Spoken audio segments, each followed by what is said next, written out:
Today, welcome on live. We're talking about how to structure a fund that can scale from day one. So welcome in. Type a yes in the chat. Say hello. We're live today. So today we're going to talk about this. We're going to go through a lot of fun stuff. So I'll give you a little teaser today. Our goal is to how to structure your fund for scale. We'll be live today, so we'll do Q&A and other stuff like that. But I wanted to go through and talk about GPLP structures, how these are built, how to actually make them scale with your management company, how actually international feeder funds work. This is how $10+ billion funds work, how syndications work, and actually the pros and a lot of cons of doing syndications or SPVs or LLCs like this. I've seen a lot of problems from these. Building out your fund waffle. This is your full team, how you're going to build this out. Doing your waterfall. So how you actually get paid as a fund manager, how you make money. Close-ended and open-ended funds, how funds are built and work together, how funds stack on top of each other, Fund 1, Fund 2, Fund 3, and how that works. And we're going to share a couple of stories about at least how I went through and actually made the leap to go launch some of these funds. So that's a little bit of the plan for today. It should be a pretty good time. So welcome on, y'all. Now, this is for people who are business owners or investors that want to scale. So this is not for brand new beginners. This is for someone who already probably has an existing business or is already an existing investor. And the only thing stopping you from growth is money. Okay, that's who we're talking to today. Now, for those other people, you're welcome to be on here and talk, but specifically, I'm targeting people who are business owners or investors that are looking to scale. And typically the one thing stopping them from scaling is money. If you had a lot more money, you would scale way faster, okay? Now, why I have authority to talk on this subject. We dive in today. We're going to have a lot of fun. We'll do some Q&A. I don't know how long this thing will go. We're going to have a blast. And welcome on. Say hello in the chat. If you guys are live, type a yes or hello in the chat. I'm here. I'm going to be looking at the chat. Should be pretty fun. Now, why I have authority to talk on this subject. So, a couple things about me. Me and Mason, actually, this is my partner Mason and Lincoln. We just hit the Inc. 5000, which is crazy. As in the world's fastest growing companies, we're number 2652 from Inc. We just hit that a couple weeks ago, which is pretty darn cool. Like that's a crazy moment in our lives. We just got the Inc. 5000. My brief story, I'll touch on this later, but just so you know, I launched 2 funds in college called Under Blackbridge Holdings.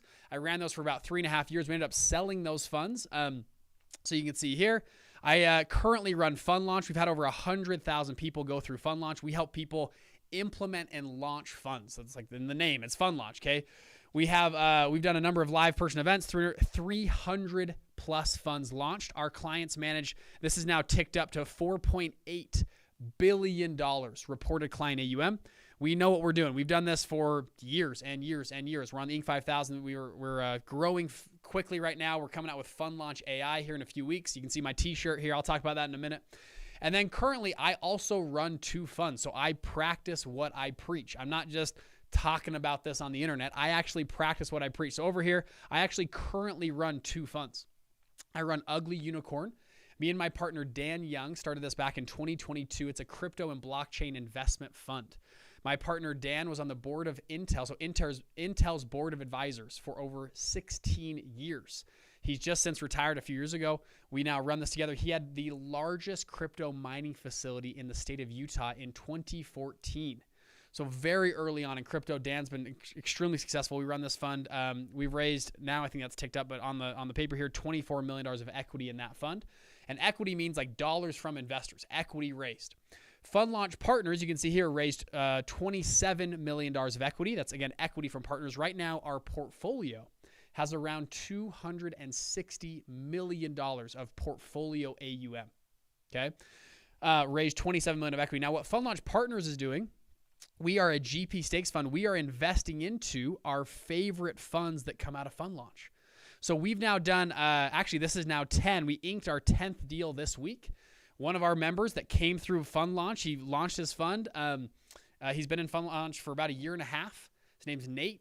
We just committed $1.5 million to his fund, and we actually now are partners with him in his fund. And that's what we do with Fund Launch Partners. So I actively run 2 funds. I also run Fund Launch as well. This is what we do. So this is why I have authority to talk on this subject. We have now helped hundreds of people launch funds all across the world. Private equity, hedge funds, real estate funds, private credit, people that are buying businesses, people that are going and investing in the stock market, people that are investing in early stage startups, people that have a business that are trying to scale. We've helped all those types of groups inside of Fund Launch, which is pretty darn cool. Okay.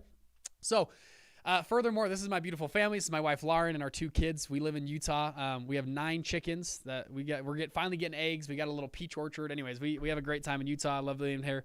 And this is me and Mason. Some of you guys have found us on social media. Here we are. And these are some of our events that we throw in the past. Okay. So today, hopefully that's a decent intro. We're going to talk a lot about structuring and building your funds. Now, at the end of today's call, we're going to do a live Q&A. I'm going to pull up the iPad. I want to answer questions directly with y'all. And now we are live today. And as we jump in, my goal is you're kind of drinking from a fire hose. So we're going to go pretty fast. Is that cool? I'm a kind of guy. Let's just dive in. Let's just get going. Now, I want you to feel like you're drinking from a fire hose. Please drop in the chat. So we're live on YouTube. I'm curious. This is our first time really pushing on YouTube.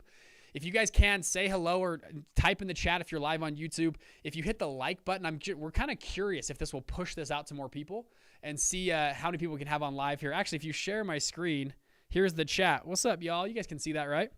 Say hello. Type in where you're calling in from in the chat. What's your city? What's your location? Where are you guys calling in from? Type in here. And we have a ranking, so I'm curious who's going to be ranked number 1 or number 2 or number 3 that's live today. So type in the chat. I know there's a little delay, so you're going to see this in like 20 seconds. I'll come back to this in a second. I know there's a delay, but we'll come back. Hello, Michigan. There we go. It's about a 20, 30-second delay. Congrats. What's up? Type in where you're calling in from. Michigan, London. We'll give it a second here. Hi, let's go. Yeah, what's going on? Sacramento, California. Garden Grove with a 3rd rank. I'm curious. I guess they got rankings and points. I'm curious who can get the most XP points today. So I want to answer questions today. We got Miami, Barcelona, Columbus, Ohio, San Jose, Philadelphia. Here we go. So you see a little bit of delay. They come in. Nigeria, Los Angeles. That's awesome, y'all. Jackson, Mississippi.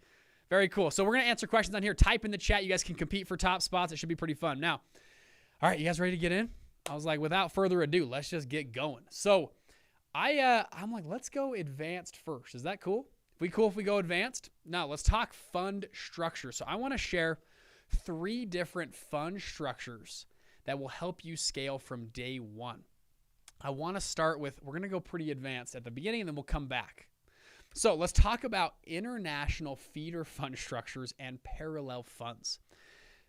If you go to a dinner party and you start telling people about parallel funds, one of 2 things will happen.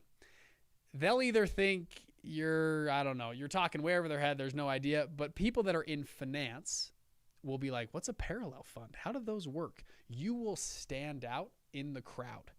Furthermore, talking about international feeder funds, if you're in this space of finance and can explain how international feeder funds work, doesn't matter if you're a junior level employee or executive. I mean, very few people know this information on planet Earth. I'm not kidding. Now, I learned this from a dad. My dad ran a $28 billion family of real estate funds. I'll tell you his story in a minute. My brother is also an investment funds attorney. I've now ran a couple of funds. We're in Utah, for crying out loud. None of us went to Ivy League schools. None of us went to work on Wall Street. We kind of did this in an untraditional, unconventional way. And we like to serve the untraditional manager. So I want to give you guys a leg up and talk about how $10+ billion funds are structured. Is that cool? Can you give me a yes in the chat if you guys want to do that? You guys can get some more experience points or whatever in the chat. We're trying this chat thing out. All right, let's dive in. So what I'm about to share with you is how 99% of private capital in the world is raised. So today we're talking about raising capital. Funds are pooling together hundreds of millions or billions of dollars to go and buy businesses, buy a casino, buy a huge building, a big skyscraper. One of my mentors, their whole fund, like if you guys have heard of house flipping before, right? You know, you go buy a house and you flip a house. He's like, yeah, we do that, but we just do it with skyscrapers. And I was like, huh?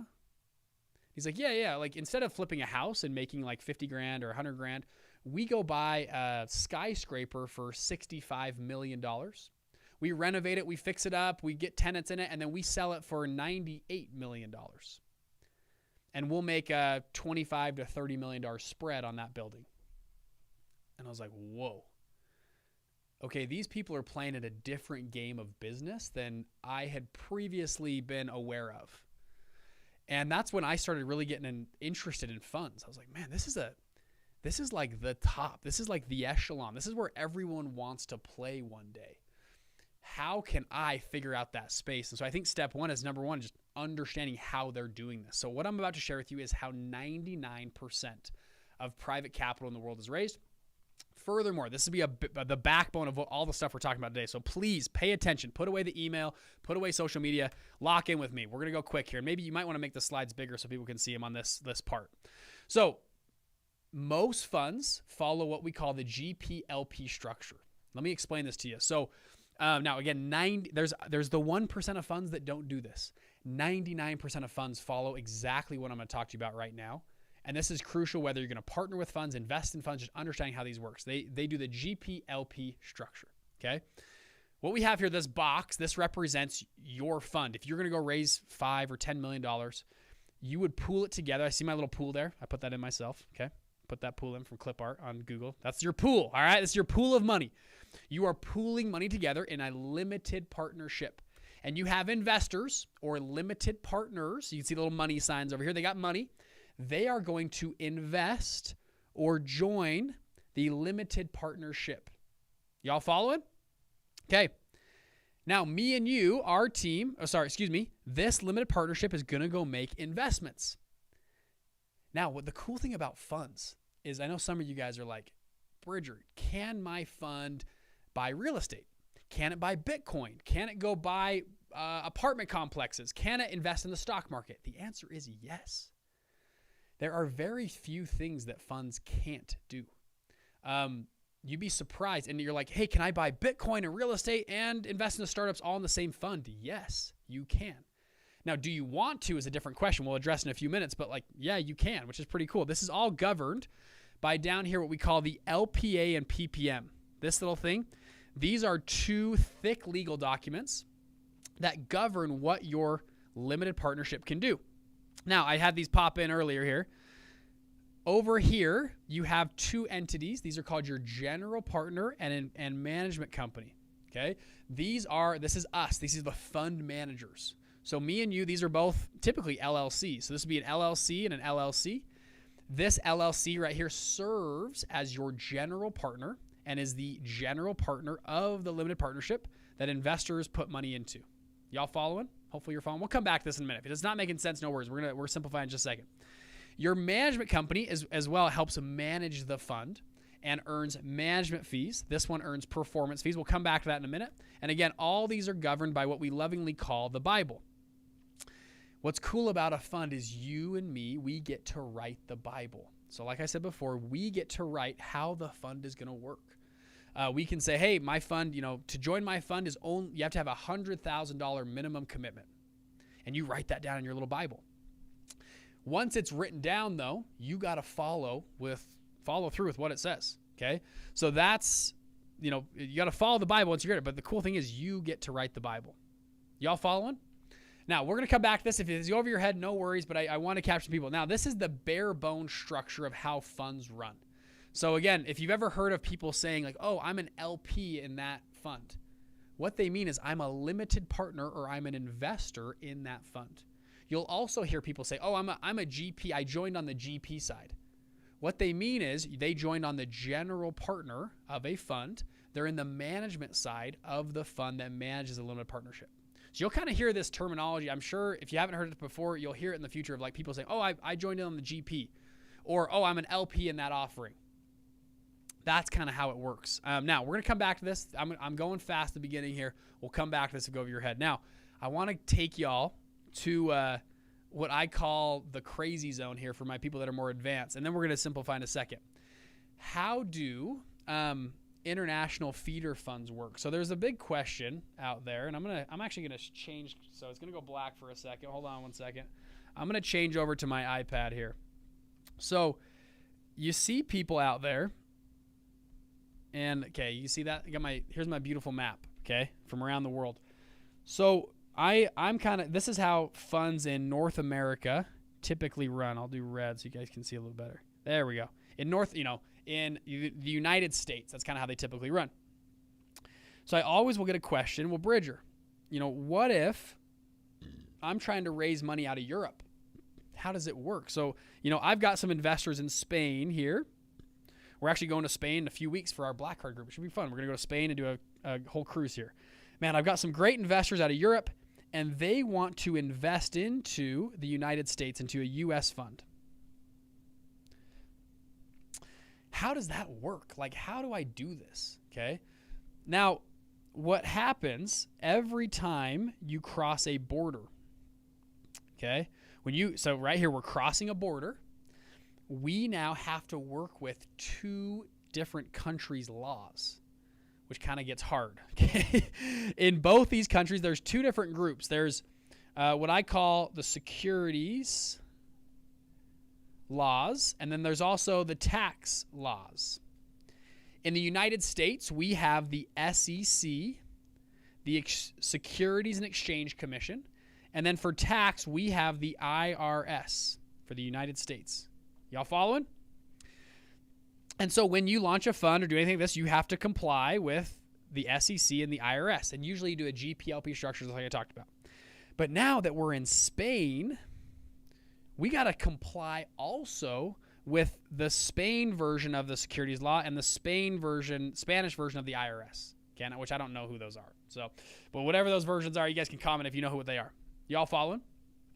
So if someone's in Spain and they want to invest into the United States, well, what happens is at the end of the year, let's say we're making money, we're buying real estate in the United States. At the end of the year, we will send them a tax document, usually what's called a K-1 tax document. And if someone's a Spanish investor right here, they have to now hire a translator and they have to fill out a U.S. tax return with the IRS, which is pretty annoying. If you live in Spain, you're like, man, that stinks. I don't want to like hire a translator and a U.S. tax person. I don't want to do all that. And so again, we're talking about how big funds run. So what some smart attorneys and people found out years ago was this idea of international feeder funds. Okay. And I told you, we're going advanced today. Okay. This is an advanced call. So here we go. But what they figured out was, hey, we could do something like this. We could go, instead of investing directly in the United States, so I'll kind of erase here. Instead of investing in the United States, let's invest into, I'll use red. I think that's the easiest to see here. We'll invest into the Cayman Islands. And the Cayman Islands is a pass-through feeder fund. And then the Cayman Islands invests into the U.S. fund. Now, I know what you're all thinking. If you've heard of like Cayman Island funds,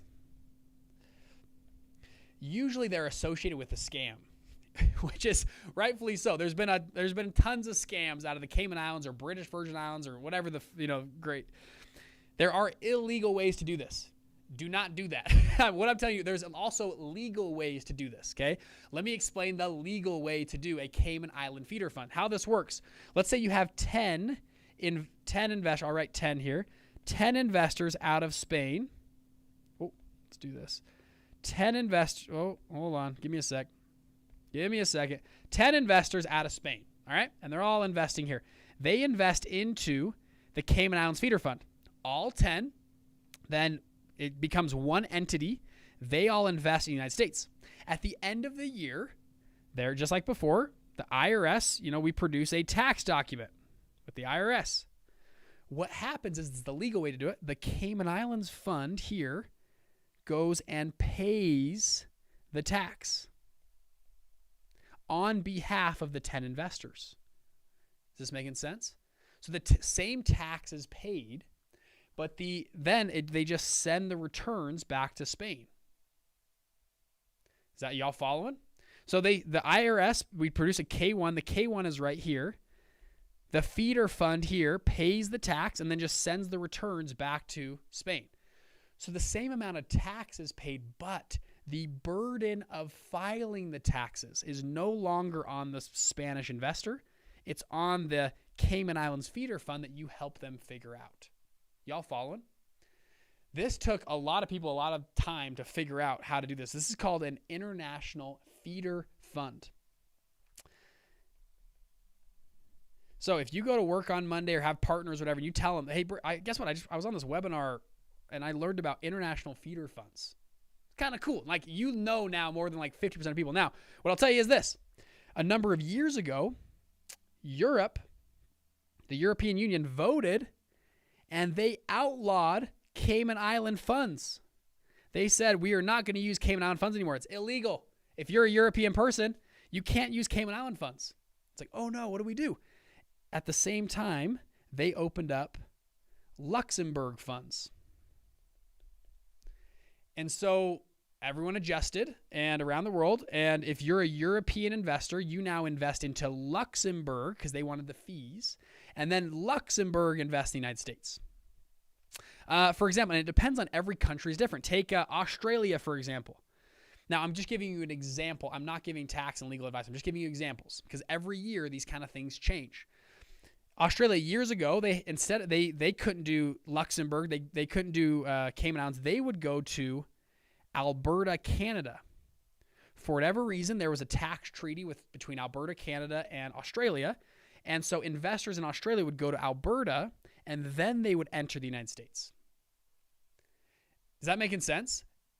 So it depends on where you're coming from, and every country is different. So when you set up an international feeder fund, you got to hire really good lawyers and really good tax people that understand all of this because every year these things can change. Right now we have a big tariff war going on, and I'm sure a lot of these rules are getting rewritten and renegotiated on who can invest where. Y'all following? But pretty cool. Like, this is how $10+ billion funds run. Like, if you're raising, a lot of money, you're probably raising from people in Brazil and the Middle East and from Korea and from, all over the world. And they're all entering your fund in different ways. My brother, John, awesome dude, he worked at Kirkland & Ellis, one of the largest, law firms in the world for doing stuff like this. He said the last fund he worked on, okay, they were raising around $5 billion for one fund, which is wild. They spent around $1 million in just legal fees setting up this international feeder fund structures. They spent $1 million on lawyers just doing this. And then he told me they spent another $4 million on side letters and negotiations with those investors. So for a total of about $5 million they spent in legal fees figuring this out. I think my brother said, don't quote me on this, but he's like, I think I billed just personally about $750,000 working just on this fund. I was one of the team of lawyers working on this. Isn't that crazy? Okay. Wild. Now that's for big funds. Obviously you're spending the money, and that was okay because they're raising $5 billion. So they can justify spending $5 million on legal docs. Now, for most funds that me and you are doing, it's not that complex. But I want to give you the vision of where maybe you could go or I could go with running our funds. Okay. Most of the funds we run, if you look up on ChatGPT, it's anywhere from maybe $30,000 to $75,000 to set up a fund, a full out fund in legal fees. Now, what's cool is fund launch. We actually go out because we have so many people doing funds, like our community, which you guys are amazing. We go negotiate a bulk discount from these law firms. Now, it depends on the fund you're doing, but instead, a typical law firm might charge $35,000 for a fund setup. We go to them and say, hey, we got all these people in our group. You know what? Can you let them do it for 20 grand or 15 or 10? We really try to negotiate them down because then it's a volume play for this law firm. Furthermore, at fund launch, we help prep all of your material so that when you go to a lawyer, it saves tons of time from the lawyers. Is that making sense? That's what we do really, really well. And so that's what we do at fund launch. What's one of the things we do, but it's really help get legal costs down and make it way more efficient to go and build sometimes complex legal structures for your fund to go raise capital. Okay. Kind of cool though. International feeder funds. Who'd have thought? All right. So, all right. Y'all still there? I'm going to switch back to my computer. So it's going to go black for a second. I thought I'd start out with some complex stuff. Now, are you guys cool if we keep going in the crazy zone? And then we're going to come back in a second. I promise we'll come back. Let's keep going in the crazy zone. Okay. So if I share my screen, you guys can see that. Yeah. So this is how international feeder funds would work, here. So international feeder funds and parallel funds. We have an investment advisor, general partner, and oftentimes you're going to have, each circle here represents a different fund. So you'll see 3 different circles. All these circles represent parallel funds. We have our Cayman Islands funds over here that have, international investors. We all have an LP and PPM, and they all come down into a holding company, and then we go buy a bunch of properties. So see these SPEs at the bottom? Each one of those represents this one down here. This would be like a 200 unit apartment complex in Dallas, Texas. And this would be a skyscraper in New York. And this would be each one of these represent one of our holdings inside of our fund. When these buildings make money, it flows back to the holding company and then flows back to each one of these funds and would flow back to your international investors, or these are your qualified purchasers or accredited investors here as you go. Okay. So this is how, we're talking a 10 plus, I said earlier, this is how 10 plus $1 billion funds run. Yeah. It's a little complex. It's a little crazy, but this is more of a simplified version. Then we go to the crazy zone here with international feeder funds and parallel funds. All right. So, okay. Whew. I wanted to go to the crazy zone quick with y'all, and here we are. So let's bring it back. Everyone still with me? Give me give me a 1 in the chat if you're still with me. And thank you guys for the participation. Actually, it means a lot being on here. So I want to talk about this for a second. Now, Bridger, why would I even choose this path? What even is a fund? What are you guys even doing here? What does this all mean? So let's talk about this for a second. Why even choose this path? And what are we even talking about here? So let me first touch on, let's see, I'll come back in a second to this. So what even is a fund? Sorry, I'm going to switch back and forth. It's going to go black for a second. You can tell we're doing some live transitions here. So what even is a fund? You've probably heard of terms like this before. So what even is a hedge fund, a private equity fund, a debt or private credit or real estate or venture capital fund? What do those terms even mean? So let's break these down. In the most basic sense, all a fund is just a pool of money. Okay? I just mentioned this a minute ago. I'm going to move this thing. It's just a pool of money.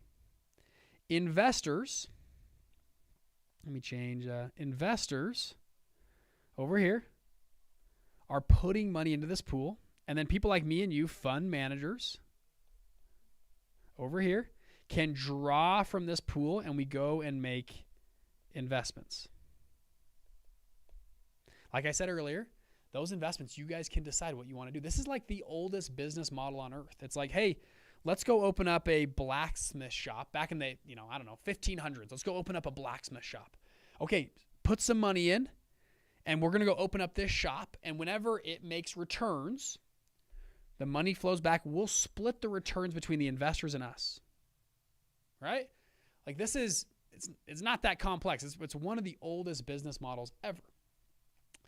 So then, Bridger, what's the difference between a hedge fund, a private equity? What do those terms even mean? What's crazy is they're all structured about the same. They're all pools of money. And we've helped now launch all of these. I currently run a hedge fund and a private equity fund.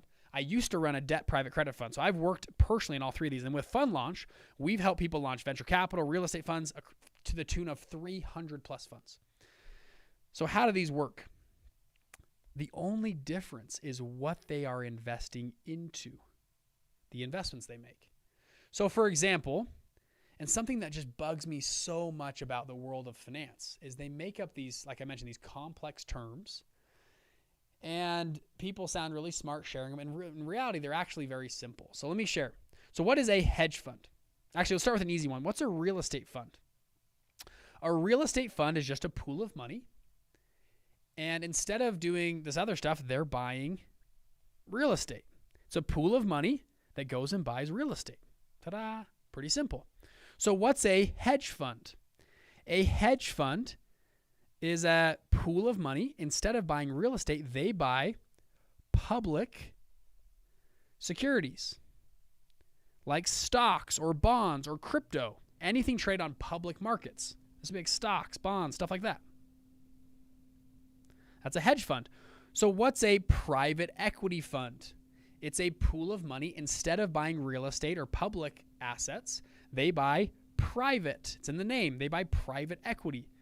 They buy private companies.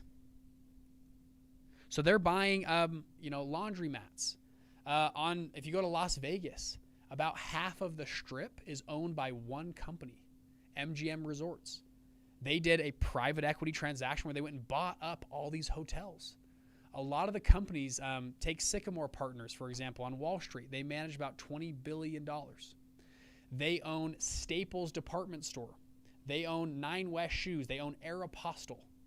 A few years ago, they were trying to buy Victoria's Secret. Those are all owned by the same company. It's a private equity firm, okay? We have people in our group doing micro private equity. They have a business and they go buy out their competitors, or they buy up their supply chain. That would be micro private equity. Venture capital, what's that? It's a pool of money. Instead of doing real estate or buying companies or whatever, they invest into early stage startups, kind of like Shark Tank. You know, when they invest into companies on Shark Tank, that's a simplified version of venture capital into startups. Debt, or what they call private credit. They're lending money. They're giving out loans. It's just a pool of money that gives loans. Okay, it's not that complex. Y'all following? So again, when I go back to what we just shared about this, instead of calling it a pool of money, we just call it a limited partnership. Instead of calling it the managers, we call them the general partner and management company. Instead of calling them investors, we call them limited partners. So just like before, we have limited partners coming into a limited partnership, and we have managers over here that manage this limited partnership to go and make investments. This is the exact structure of how all of these different, private equity, hedge funds, venture capital funds, that's how they all run. Isn't that kind of crazy? Anybody learn something there? Give me like a yeehaw in the chat if you learned something there. Actually, I'm gonna pull out my cowboy hat here. Give me a yeehaw in the chat if y'all learned something there. Okay? So that's what we're talking about. This world of funds and fund creation. It's a pretty amazing world. Now, yeah, I love the yeehaws. Type in yeehaw. I love it. Type in the chat for me. So, Bridger, why would I choose this path? So let me re-plug in give me a sec here. It's going to go dark again. All right, so why choose this path? I like this analogy, and this isn't for anybody in business or thinking about doing a business. I think this analogy is very useful. Let's imagine we're in a 10-mile race. Okay, so 10-mile race, and we're going to start running. We start going, and then we're competing against these guys. Who's going to win? Obviously these guys, so these runners from Kenya, I put Usain Bolt up there. I don't know how he's doing a 10-mile race, but probably pretty good. Okay. They're probably going to win. But what if me and you were on a bicycle? You could take an average human, put him on a bicycle versus a world-class runner. And it's probably going to be pretty competitive. And if there's a couple of hills, the bike will probably win. You could even be a little bit out of shape and beat the best runners in the world because you have a different vehicle. Do the same example, a 10-mile race. Imagine you had a car. Someone could be 300 pounds overweight, but if they had a better vehicle, they would still win in that race. Now, how does this apply to business? Well, years ago, you guys know some of my story. I started 6 different businesses my first 2 years of college. So I served a church mission for 2 years in Taiwan. I spoke Mandarin Chinese, which was phenomenal. I came home, and I was pretty excited to get into business. So I started a Chinese tutoring business. I started building websites for people. I wholesaled 2 houses. I made $5,000 per wholesale on real estate. I was on YouTube always like, okay, how do I make money? And I was typing into YouTube all the time trying to figure out how do I do this, right? Anybody done that before? It was totally me. And finally, through talking through a few mentors, I started to realize different business vehicles give me totally different business opportunities. Take the Chinese tutoring business. So I was tutoring kids in college for about $40 an hour. So my own business. I was tutoring these middle school and high school kids that were trying to learn Chinese in my area. They had Chinese immersion program. And I was like, man, making $40 an hour in college is pretty good money. So I started to hire more tutors. So I went and hired a couple guys and gals to help tutor for me. So they were tutoring kids. I was getting now more kids in, and we were doing this tutoring thing. I think we had a handful of tutors at one point. But I had to pay the tutors well. So I was paying the tutors like $30 an hour. I had a few expenses on fees and other stuff, and then I was charging $40 an hour. So my margins kept getting compressed. And if someone else tutored a kid, I was making like $5. I was paying about $5 in fees and marketing, and then I was paying the tutor $30. Y'all following? And so we started tutoring kids, and I sat down and did the math one day, and I'm like, man, if I'm going to make $1 million doing this, like I got to have a huge business, like a massive, like these margins are compressed. This is a hard business to scale. It was a bad vehicle. It's like I'm running a race when everyone else is, in cars. At the same time, I met a mentor who taught me about real estate. And he said, Bridger, I remember actually one day I was sitting down with him and we were driving the car. So what I did, I was like, dude, let me just come with you for free. I'll sit in your car. I'll bring you coffee or drink, whatever you need, dude. I will be like your best assistant all the time. Don't pay me. I just want to be for free. But let me just come follow you around. Okay. And so I went and followed this guy. I'm in his car. I'm in there. And I finally asked him one day, his name's Mike. Awesome dude. This guy had flipped over 300 houses. I mean, phenomenal dude. I said, Mike, do you think I could make it in this business? And Mike was making all this money. And I said, Mike, do you think I could actually make it in this business? And he started laughing. And I'm like, oh, like, I guess I don't know. He thinks that there's no chance. He goes, no, Bridger, I'm not laughing at you. I'm laughing at, of course you can make it in this business. He goes, I go to the auction at the courthouse. There are dudes there that can't even zip up their pants. They got a mustard stain on their shirt. And these guys are not the brightest people. And yet they are making hundreds of thousands or millions of dollars a year in real estate. And he goes, of course you can make it in this business. Dude, you're smart, you're sharp, you're in school, like you're meant, like, of course, dude. And he goes, the vehicle of real estate is a pretty good vehicle. It's like having a bike when everyone else is trying to run. And I was like, that's pretty interesting. Let me give you another example. I had a cousin who was really wanting to be a chef. And so she was spending all of her time in culinary school, which is pretty cool. It's like, I'm going to be a chef and make all this money. I want to be a world-class chef. So actually, now, again, it depends on what your goals are in your life. But I believe if you're in business, the scorecard is money, right? Everything eventually becomes a job. That doesn't matter if you're playing NBA basketball. It doesn't matter if you're a painter, which I know a lot of people that are in the arts and other stuff. Most things in life become a job. And the great litmus test is if they stopped paying you, would you still show up to work tomorrow? Most people would say, well, yeah, of course. I'm not doing this for free. Well, okay, then money does matter. Artist, I have these guys that paint stuff. It's like, yeah, if no one paid me, if I'm not selling them, I'm not showing up. This guy's we have someone that we know that's like world-class, like artist, like done this for so many years. It's like, no, I got to make money doing this, right? So money does matter. So back to the chef, I kind of ran some stats. So if you hit and became the best chef in Las Vegas, top restaurant in Las Vegas, dream job, right? You run a restaurant in Las Vegas. You're running the restaurant. It's amazing, right? You've worked 30 years, like made the top echelon of, Vegas. Well, here's some numbers this is from chat. So not official, but this is kind of breaking down what it would, they anticipate these restaurants make. So here's some of these restaurants in Vegas. Annual estimated revenue, 20 million to 25 million, 25 million, 15, 30 million is kind of what they're making per year, which is decent money. Now, most of these are, net profits are anywhere from 10 to 20%. So you can see net profits here, right? That is take home to you. So if you became the best in the world, opened up a restaurant in Las Vegas, now you probably have partners with you as well. You're probably making about $1 million a year, I'd guess. Maybe 2 if you're doing really, maybe 3 if you're phenomenal. Just pretty good money. Okay, nothing wrong with that. But again, you're the top best of the best. But if you look at a different vehicle, like running a fund, let's look at the top echelon of fund managers.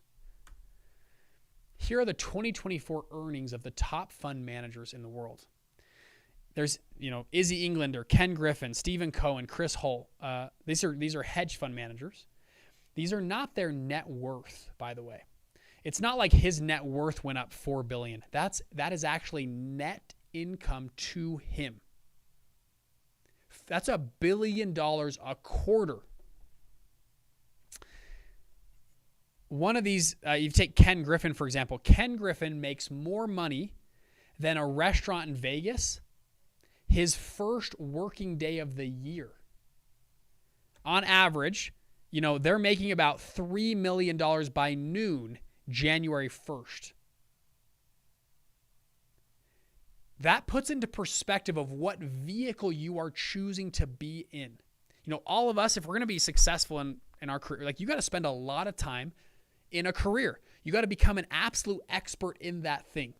So back to when I was in college, I was starting all these businesses, and I sat down with myself and said, I got to pick a vehicle. If I'm going to spend the next decade or 2 decades mastering a craft, I might as well pick something that has really high margins, that can really scale.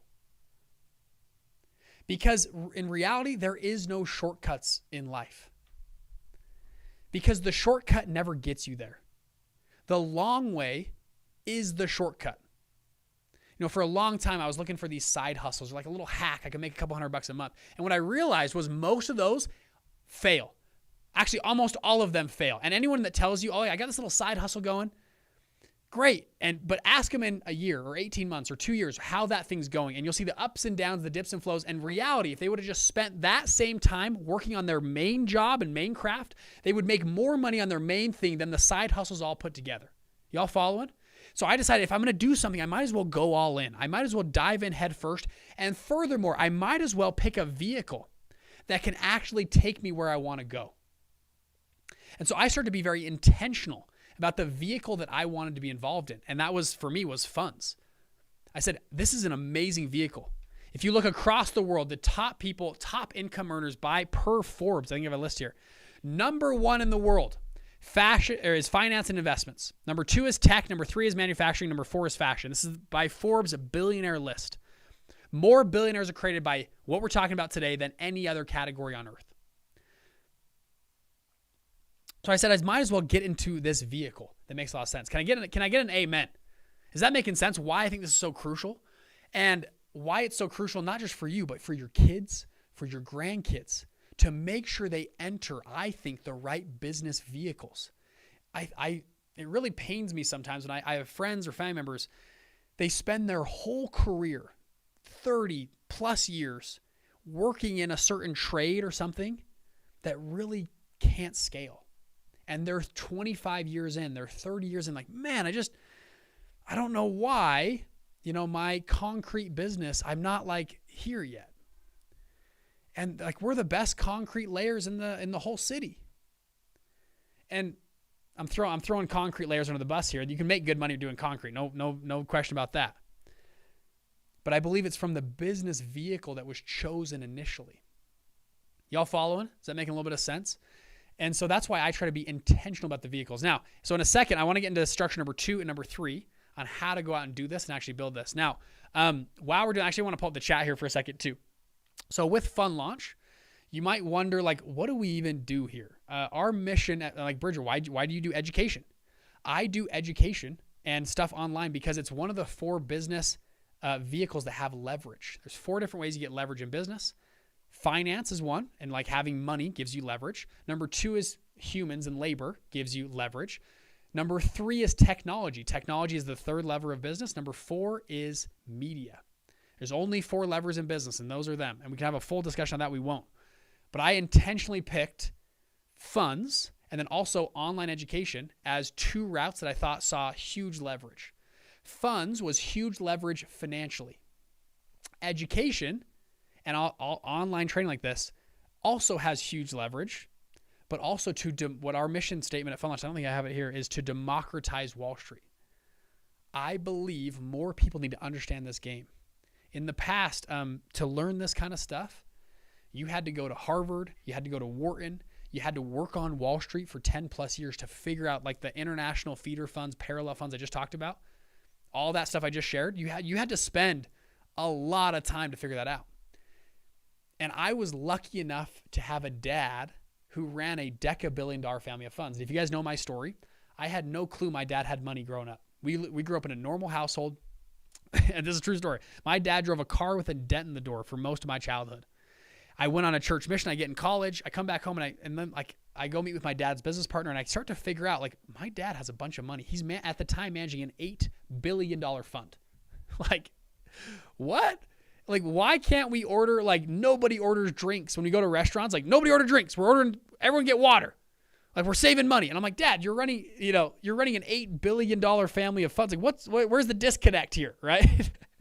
Anyways, I come to find out my dad is running these big funds. And so he started to teach me about funds and fund management. And I'm in Utah, for crying out loud. We're not in the main financial hubs in the world. I was lucky enough to have a dad who taught me this. And I also had a brother go to law school and works in investment fund legal work and management. And so I had a dad and a brother who taught me and poured into me, and then it helped me go launch a fund. I went and launched a fund at 22 years old. I went and pitched my dad for money. My dad said lovingly no. He said, Bridger, if I invest in your fund, I would ruin the experience of you raising money on your own. And he said no. And for the next, he's like, and I did fund 2. I did a third fund, didn't invest. He said, no, I'm not investing, but I will. And I was like, dang, man, I can't even close my dad, But he said, I'll be a mentor and a coach for you. I said, okay, that's pretty good. So our first fund, we went out and raised, I was 22 years old. I went and raised $49,000 at 22 years old. Teeny little micro fund. But it was enough to get started. I launched this little fund in college. We were rolling. Our first group of investors got a 64% rate of return. So small amount of money, but good rate of return. I then launched a second fund in college. We raised and deployed millions of dollars out of that second fund.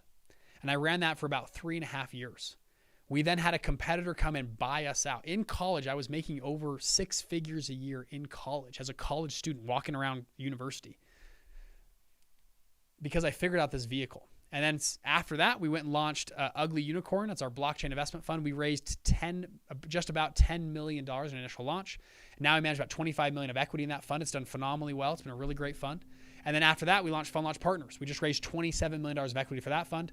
Our portfolio AUM inside of Fund Launch Partners is just over $260 million that Fund Launch all the portfolio funds manage together, which is pretty phenomenal. And we are just getting going. We're looking to launch Fund 2 next year and Fund 3 after that, and continue to scale that. And so what I have seen in my career was starting small. I educated myself like crazy on funds. I then had enough education where I started to see opportunities where funds could work. I had a great mentor, obviously, my dad and brother, to help me go launch a little fund that turned into a bigger fund, that turned into a bigger fund, and that then even turned into a bigger fund. And I'm still in the game. I'm actively running my funds right now. If you guys check in 3, 5, 10 years from now, I think we're going to be over $1 billion of management. That's our goal here in the next decade, which I think we're on pace to hit. And so I look back at that, and education was crucial for me. And I thought, can we do something to help more people understand the same thing I had? And so if you guys follow our stuff, pretty much most, not all, but most of the education we give out, we pretty much do for free. If y'all see our YouTube channel and other stuff, like you're on here, and by the way, if you guys can, if you're on YouTube, hit that like button. It should push that out to more people, and comment. Like, we do this for free. If you go look at my channel, I think today will be our 400th video on YouTube, explaining what funds are, how they're built, how they're put together. Like, we try to teach this like crazy because I feel so blessed to have a dad and a mentor and other people like that. Now, at Fund Launch, we've helped people with the implementation. So Fund Launch, we help people now. We have a full back-end process, an app. We have 15 coaches. We have legal firms to help you implement and launch your own fund. So if you're someone out there like, Bridger, I want to put this thing together, I want to do this. Now that's paid. That's how Fund Launch makes money. We have a full team here. I have about 76 people on staff at Fund Launch. We help people go and launch funds. We're an official company, like I just talked about. We hit the Inc. 5000 just this last 2 weeks. So now inside of that, our main core thing is called Black Card. I'll give you for the next 1 minute, I'll give you just a quick sneak peek of Black Card, and then we'll get back to what we're doing. So this is how a couple of screenshots of the back end platform. When you come in, we go through and try to organize and build your fund with you to make a fund that people actually want. to play in I believe, the best vehicle on planet Earth. So here's a few screenshots of how this works. You go through phases in Black Card. We have coaches and office hours almost every single day of the week where you can hop on live with real people and get mentorship and coaching from those people. Furthermore, we do events. So you mentioned my dad. My dad just spoke at the last event, actually the last 2 events. He'll come, he'll teach. My brother spoke at, I think, the event in Snowbird just a few months ago. So you get to learn from the same people I got to learn from. That actually, it worked for me. We do group coaching calls. We do group office hours. We have plug and play advanced Excel models. We have a full CRM, Fund Launch 360 you guys get to use. Full legal setup. So we actually negotiate discounts for all the legal you need in your fund. We have a full back-end management software. You have consulting, professional Excel models, full fund legal setup. It's kind of like, you're trying to build a house, like building a fund. And this is a funny analogy, but a lot of us do this in our businesses. It's like, okay, we're going to go build this house. We're going to go build a business. Okay, I got to go learn. I got to go learn how to do the plumbing. And I got to go learn how to do the electrical. And I got to learn how to do the foundation. And I got to learn how to do framing. If you built a house like that, it would take you 20 years to build a house. Like, that would be idiotic. What we do as entrepreneurs, we set the vision. We set the plans. And like building a house. And then we go hire an experienced electrician. And we go hire an experienced plumber and an experienced person that, does foundation work. And at the end of the day, it's your house. It's all yours. And you can probably get a house built in 6 months or a year rather than 20 years trying to learn it all yourself. That's what we do. And we don't just teach it. We actually implement it and build it with you. So that's what Black Card is and does. Okay. Now, how much does it cost? It depends. Okay. It's a range of what you want to do. It matters if you're doing, a self-funded fund, a more of a single asset fund, or a full out blind pool fund. We'll talk about what these mean in a minute, but it depends on what you're doing. Now, I'll just give you a ballpark number. Black Card in our main offerings are anywhere from, $6,000-$7,000 all the way up to about $50,000. Depends on what you're building, how big you want to go. Now, furthermore, a lot of those expenses can be reimbursed back to your fund. So once you build your fund, you can reimburse a lot of those expenses back to the fund if they were, part of the startup fees for building your fund. Okay. So again, education is free. If you guys, thank you so much for people that like this video. And if you keep commenting, I actually want to pull up the chat here in a second and see who our top people are.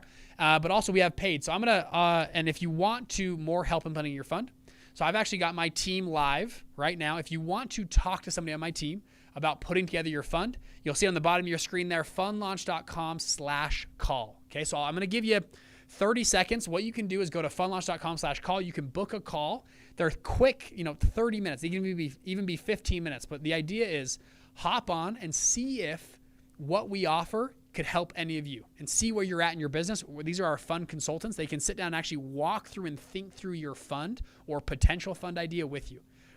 And at the end of that call, it'll either be, hey, Fund Launch is a great fit for you. We can help you in all these ways. Or, I don't know if we can help you. We should send you somewhere else. Our mission at Fund Launch is to democratize Wall Street, help more people figure this out. If you're curious about how this will work for you, go to fundlaunch.com/call. Okay, so we'll leave that up for 1 second. Actually, I also want to go in the chat here. All right, here we are. You guys can see my screen. We got the chat up. What's up, y'all? Got some ones in here. Yes, so who are my top people?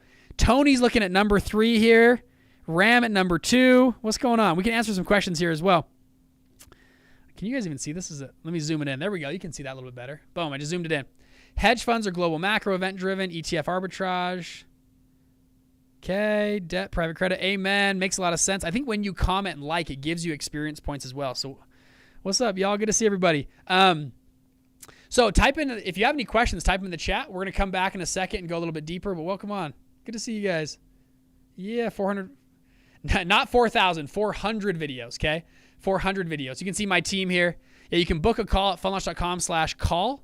And you can join Black Card. We also have payment plans. We have other stuff in Black Card. So if you're curious, how this is put together, I think you can start for as low as just a couple $1,000 to get going, to get in the right room. We have I'll share one other thing. When people join Black Card, we have a full community. So you join 1,200 other people in Black Card that are also building their own funds, which is pretty darn cool. So we have a private Slack channel that we're always talking. People can, like yesterday, I had a bunch of people message me. We chat back and forth. Like, I can answer your questions and help you in there. So that's all included in Black Card. So if you're curious, go book a call there. Sound good? All All right, y'all. Okay, let's keep going. Sound good? I'm going to leave this link live.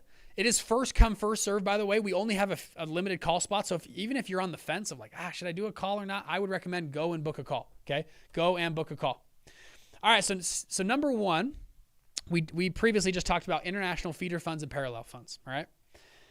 Now, so we talked about the GP-LP structure. We talked about this, international feeder funds, how these all work. Okay? We talked about why even do a fund. So let's get into structure number 2 here. LLCs versus GP and LP structure. So I was going to do this first, but I was like, let's go advance. So this is going to be somewhat useful for people, that are trying to put together maybe their first deal or put together I'm just trying to raise money. Anybody in the chat, like just, hey, I would love to raise money to go flip a house, or I'd love to raise money to go buy out a business. I want to go buy a laundromat. I want to go buy out my competitor's company. I want to go buy whatever the business is. You'll see a lot of these structures. Let me give you a few examples. So this is what many people do. Well, actually, I'm going to skip this slide. I'm going to come back to this in a second. We have the GPLP structure. Many people do something like this, okay? So they want to go buy a business. Here's our new business in the corner here. And we need $500,000 to go buy a business, okay? So how do we go do this? Like, how do we put this together? So a lot of people do something like this. Now, I do not recommend this strategy. I'm about to share with you. I do not recommend it, but I'm going to share you what a lot of people do. A lot of people do this. They say, hey, let's put together an LLC. So here's our LLC, and we're going to go buy this business. And so what we're going to do is, let's say me and you are partners. We're going to put this deal together. And so we're going to reserve 20% of this entity, this LLC, as sweat equity for us. That's 20% is for us. And then we're going to go bring in business partners to raise the $500,000. So let's say we bring in, a business partner. We have an operating agreement. And this business, somebody we bring in brings in half the money, so $250,000, okay? What happens is they get half of the remaining equity. Y'all following? We've carved out 20%. They put in half the money. They get half of the remaining equity, which would be, 80%, and half of 80 is 40%. Y'all following? Follow my math here? Stay with me, okay? Stay with me. And then we bring in a few other partners that are 10, 5, 10, and they all are putting in money for a total of $500,000, okay? And again, I do not recommend this, and I'll tell you why in a second. But this is what a lot of people do. They have an LLC, and the LLC then goes and buys the business. At the end of the year, whenever that business is making money, the money flows back to the LLC, and everyone gets paid out depending on their ownership. So if this year the business made $100,000, the blue box, me and you, we'd get $20,000. The 40% would get $40,000. This person would get $10,000, $5,000, $10,000, $15,000. Okay, that's how it broke, because we're business partners and we're doing distributions on what's called a pro rata or percentage basis. Y'all following? It's pretty simple. This is how a lot of people go do, business, and they go raise money. Now, why I wouldn't do this, okay? Why I would not do this, and I'll tell you how I would do it in a second. I wouldn't do this because it can be, number one up here, hairy with compliance. These are not investors. These have to be partners per SEC rules. If they are investors, you're selling a security and you have to go file with the SEC, which most of these people do not go file with the SEC, okay? Now, because they are partners, these people can kind of nudge you out of a deal. Lawsuits are way more prevalent, and it's easier to walk away from these types of deals. In this scenario, your guy in red over here might say, well, Bridger, this is great and all, but I forgot to pay taxes last year, and I've got a huge tax bill. Can you sell the business early so that I can get some money out so I can go pay taxes? And you're like, hold on. The business is not ready to sell yet. We got to do other stuff. And you go, well, hey, I'm your largest partner here. I can push you around. I'm the majority shareholder because they own 40%. You know what? I'm going to do a lawsuit. I'm going to push and put my elbows out. And lawsuits are way more prevalent in this structure, this LLC structure. Okay. That's why I would not do this unless you have a couple of really trusted people that are like truly business partners with you. You are marrying these people, okay? What I would do instead of this is I would do what they call so instead of doing a single, I would do what's called a single asset fund. Now let me explain that to you for a second. A single asset fund, and that's why I like it. You're not doing LLCs, you're doing a GP-LP structure. I'll come back to this. You're going to use this structure like we talked about earlier. So instead of using LLC, you're going to set up a limited partnership. You're going to have limited partners. You're going to have a general partner. You're going to have, you're going to buy not investments, but one investment, the business, for $500,000. And you're going to set this structure up. Now, what's cool is the reason people didn't used to do this is because it cost lots of money. It was like $20,000 to $30,000 to set this up, which, an LLC would only cost a couple $1,000s to set up. But in the last few years, lawyers and with us too, we've gotten a lot better at setting this up. You can set this whole structure up for just a couple $1,000s for a single asset fund. You might remember this because this is the same of these large funds as well. It's the same structure. You just do a more simplified version of it, okay? Now, what's the difference between a single asset fund and a full out fund? Well, a single asset fund just buys one asset, one company or one property. A full out fund is going to buy 10 companies or 20 companies. Okay, that's the difference. If you're going to do a full out fund and you're buying 20 companies, well, yeah, your legal docs and expense is probably going to be $25,000 to $30,000. But if you're just buying one company, you can do it for just a few $1,000s. Let's call it $5,000, $7,000, and you're all done. Furthermore, it gives you, like I talked about earlier, all the problems with these ones. It gives you protection. There's tons of protection in a GP-LP structure. So back to this. If one of your investors here, one of your limited partners says, hey, Bridger, I forgot to pay taxes last year. Can you get me out of this deal? You go, sorry. You are a limited partner. We are the general partner.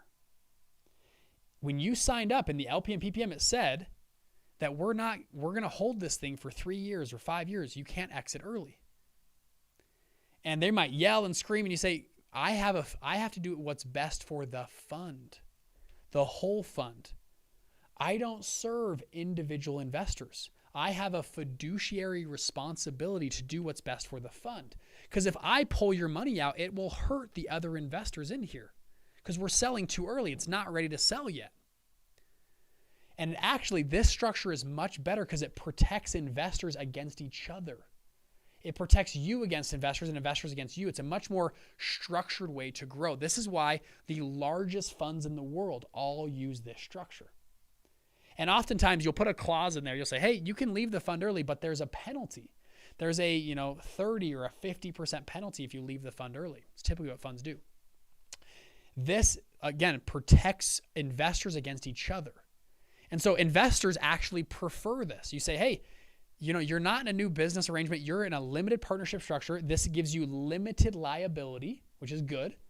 You're not on the hook. You don't have, in an LLC, you have unlimited liability as an investor. In a fund, you have limited liability as an investor, which is pretty good for investors. That's why they like that, okay? This is why the smartest, most successful people on earth all scale into a fund because it's better for limited partners and investors. Furthermore, if you're doing one deal at a time, you can actually scale and build a track record, okay? So you have your management company here and you have your general partner. Let's say you're buying that business for $500,000. Here it is. And then you go buy, you're like, hey, let's buy another business. You would set up a new GP, a new limited partnership and get new limited partners, but you'd keep the same management company. And you could do the same thing for a third fund. And this builds you now a brand. You're building a firm that does lots of these deals. I'll tell you a quick story. A good friend of mine, he's actually in Black Card. He had done around 24 what they call syndications, or those LLC kind of put together. And he was like, okay, I've done 24 of these. I've done pretty well. And he had good returns. He's like, I want to do a full out fund. The problem was he didn't use this management company GP-LP structure. And so when he had done 24 of these deals in an LLC structure, he had no track record. Investors would ask him his track record. He's like, well, and they're like, oh, you guys did LLCs? Like, you're just cherry picking. I can't see the full breadth of this. You guys didn't get audited financials. And it really hurt him, even though he had a good track record, because of the structure he chose. Now he's still doing fine. They're now launching their fund. They're doing well. But it was a bigger hurdle to jump over because he didn't do this from the beginning. He actually spoke at our event a few weeks ago, and he goes, I wish I would have known this, 10 years ago when I started doing this. Because if I would have structured it this way, I would have an amazing track record. It'd be way easier for me to, scale now and actually raise money when I'm going to a full out fund. When you're talking about going from, this stage to the full out fund. Is that making sense?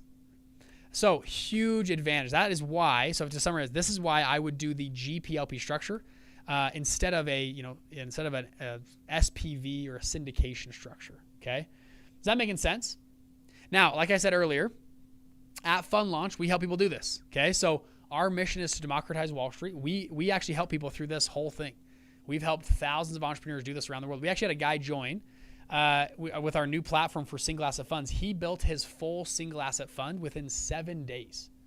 So he went from literally he joined, 7 days later, he went and was ready to go to legal to launch his single asset fund, which is pretty cool. We then had somebody else join. They did all of the prep work in 1 day. So they joined, they were on our platform, they did all the stuff. And actually, I'll show you even our platform here. They joined the back end platform here, if you can see this. They went through all the stuff for single asset funds in 1 day. They clicked send to legal. Now, legal takes a week or two to set up all the entities and work with, Delaware or Wyoming, wherever you're setting up entities. But he was ready to go in 24 hours. Isn't that wild? Okay. And again, it's go at your own pace. You can join. You'll see Fund Launch here. We help people launch funds. So again, if you're curious about launching a fund, I'll go back here. Again, education is for free. If you guys can on here, please. And actually, I'll pull up the chat. Where's my chat here? Please hit the like button and comment. Who are my top people? William is number 1 here. Yeah. Love it. Same here with several syndications. Yeah.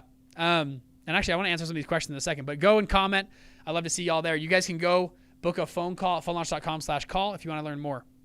Now, he says, love it. Let's see. Yeah, I've seen that now. See where the lawsuit disrupts the whole fund. Yeah, it's really sad. There's some great businesses that have been really disrupted because they were done in an LLC, SPV syndication structure. It is way, way, way better to do it in a full out GPLP type of fund. Is that making sense? By the way, if you're live here, drop some questions here in the chat, and we can get you going out. How to raise capital for Black Card. So if you're trying to join Black Card and need money, we have payment plans and other ways that you guys can get in. But you might be asking, how do I raise money once I'm in Black Card? We actually 2 weeks ago we did a live stream all about capital raising. So if you go on YouTube, 2 weeks ago we did a live stream, 3 capital wells that never run dry. I thought it was one of my favorite live streams we've ever done. So maybe we might be able to link it in here. I don't know if my team, if you guys can link that on here. But it was a really fun live stream that we did all about raising capital. Okay, we'll come back here. So again, you guys can go, I'll pull up this. So you can see the back end. We help people do this every single day, day and night. We have office hours 6 days a week. We have the full Wall Street Rebel community, our whole Black Card community, thousands of members in there that are all building their own funds as well. I'll kind of jump down here. We help people go through this whole process, okay? If you're doing self-fund, we have done a free content. If you're doing a single asset fund, we have our single asset fund platform. And then we have Black Card if you're doing a full out fund. So it depends on what you're doing. It's fundlaunch.com/call if you guys want to learn more. Again, I would say if you're on the fence or just want to learn more, I would go, and if maybe you've talked to our team before, send them a message or comment back at them. But you can go book another call now with them and just restart the process. But we help people do this day and night. It's what we're good at. This is what we eat, sleep, and drink and do. Okay? So again, if you want to help Mimble Fund, you can book a call now, fundlaunch.com/call. By the way, if you have questions, drop in the chat. I want to do Q&A here in a second. We'll go from there. Now, as a bonus, I want to share something cool with y'all. You might not heard of this. You might be able to see my t-shirt here. We are very close to launching, Fund Launch AI. I've been playing with it all the last couple weeks. This is a full AI fund builder. So if you're curious about mapping out how your fund would look, building out your pitch deck, finding investors in your area, we're pretty darn excited. We right now are we have a prototype that's live with internal, like our company usage. We're going to beta test users here in roughly 2 weeks. We'll be putting this out to our top tier Black Card members where they're going to be able to come in and start using Fund Launch AI to go and think tank, build, and put together their fund. Fund Launch, we just demoed this to 2 huge mentors that, like, one guy sold his company for over $1 billion, a tech company. Another guy sold his company to Snapchat for $54 million. We just demoed both of them. And they were like, dude, this thing is phenomenal. I typed it in, for example, I said, hey, build me a Las Vegas value add fund. And it went and built me a full scroll deck. It goes and pops in my carry percentage, management fee, hurdle rate, how my fund's going to be built out. It goes through and we go through the capital raising structure, strategy and thesis. Actually goes and builds out. We found about 147 data points that go into putting together a fund. And so Fund Launch AI actually goes and builds those with you. You can go run your calculator on how your fund will be built out. And we just added a new feature where it'll actually look for family offices and investors in Las Vegas that like using, like investing into value add multifamily funds. And actually built me a full list of people I could go contact. So name, phone number, email of local family offices to Las Vegas that like investing in multifamily real estate. Isn't that kind of cool? Okay, so this thing's going live. It looks like, don't quote me on it, but about 2 weeks, we're going to be live with this to only Black Card members. So when you join Black Card, you get first dibs and first rights on Fund Launch AI, which is pretty darn cool. So again, you can book a call at fundlaunch.com/call. Go in there. I think how it looks, you put your email in and you'll see a Calendly spot for today, tomorrow, I think Monday as well. You can go book a time to meet with one of our senior advisors and think tank your fund. All right. We feeling good? Let's see. Let's hit the chat here for a second. Any questions so far?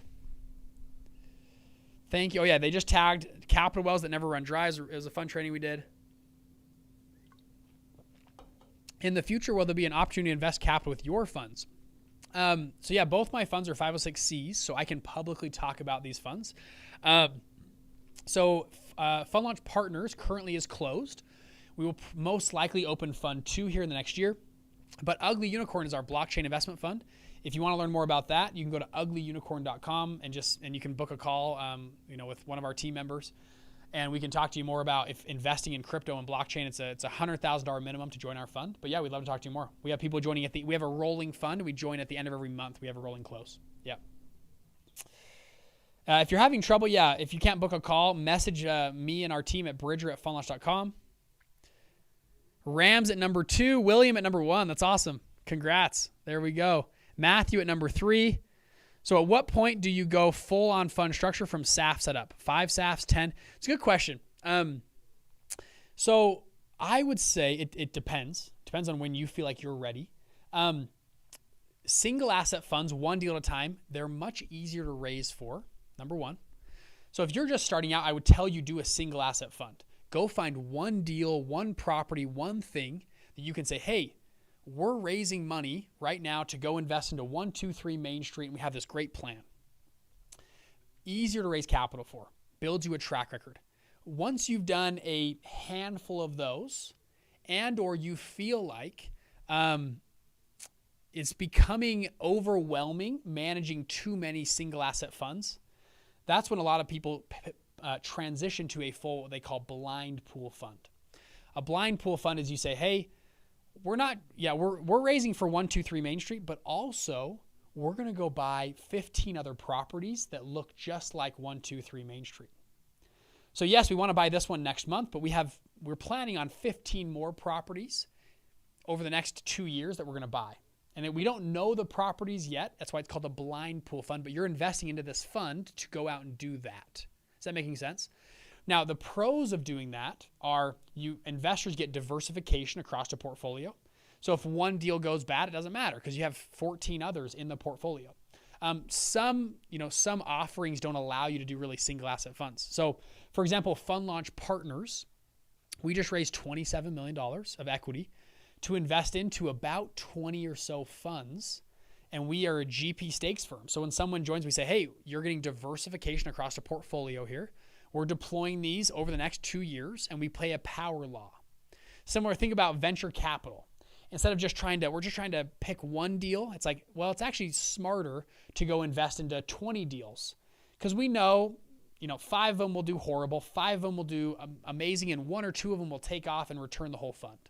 That's the game you play in venture capital. And so sometimes you might say for our portfolio and for our investors, it's actually smarter to do a blind pool fund than it is to just do a single asset fund. So again, it's up to you.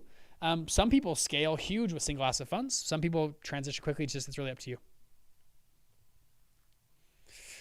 Holy smokes. I think it just glitched for where we're at. Oh, here we go. So once I'm ready for launch, I really am not known or anything. How do I find clients? Yeah, again, I would go watch that. We did a full 2-hour training last 2 weeks ago on this. I'd go watch that video. I think it's tagged above here, this one. Or wait, where is it? Right here. 3 capital as an ever. This is how you start building a brand to raise money. And actually, I'm going to talk about this in a second. Is Fund Launch AI an additional cost in Black Card? No, currently no. It'll be just a free add-on. We're looking for beta test users. Eventually, we'll see where we go with Fund Launch AI, but for now, the plan is it'll be an addition just for being in Black Card, which is kind of cool. Can such structures be used to fund nonprofits or charitable organizations? I'm very, very interested in putting together a disaster relief CAT-Q qualified real QRF fund, but I need some serious help. The answer is yes. Yeah, we've had a number of churches or nonprofit organizations trying to build an endowment structure where they have a fund that generates income that then feeds their charity. The answer is yes. A number of them use the GPLP structure to do that. So yes, that can work. There's other ways you can do it as well for nonprofits and charitable organizations, but the idea would be you have a fund that goes invests in the stock market, and whenever those returns come in, you then just pump them right into the charity. It's called an endowment structure, and that's how that would be put together. But still, it's a GPLP structure. Yep. Actually, I want to hit, you guys are asking about raising money. Let's talk about this. So yes, cool if I keep going. So structure number 3 is the team around you. Now, this sounds obvious, like, well, duh, I need a good team, but let me break this down even further of what type of team you would want to have and maybe who you could look for. There might even be people in the chat right now or people in Black Card that can do this with you. We actively try to connect people inside of Black Card that fit one of these 3 roles. These are the 3 roles in every single fund. So we have, you can see them here, expert investor, fund manager, and money raiser. Now, for these 3 roles, excuse me for a second. In these 3 roles, they're somewhat obvious. You can see this person here is really, really good at the investing side. So for Ugly Unicorn, my partner, Dan, 16 years on Intel's board of advisors, crypto and huge crypto miner since 2014. I mean, very, very involved in crypto. An amazing blockchain crypto investor. Fund manager, that's kind of like me. I'm very good at this role. This is compliance. This is legal. This is structure, how things run and operate in a fund. And then finally, capital raiser. These are people that are natural born salespeople. They just, they've gone to networking events for the past decade. They know those people that are just super hyper connectors. That's these types of people. Generally speaking, the person who's good at investing is usually not also good at running a fund and also good at raising money. It's very rare.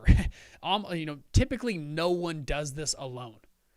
Pretty much everybody finds people with these different skill sets. So it's okay if you're just good at one of them. Actually, in the chat, type in, which one do you gravitate towards the most? You're like, hey, I'm more of a money raiser. I'm more of a fund manager. I'm more of an expert investor. Type in the chat for me if you can, which one you are.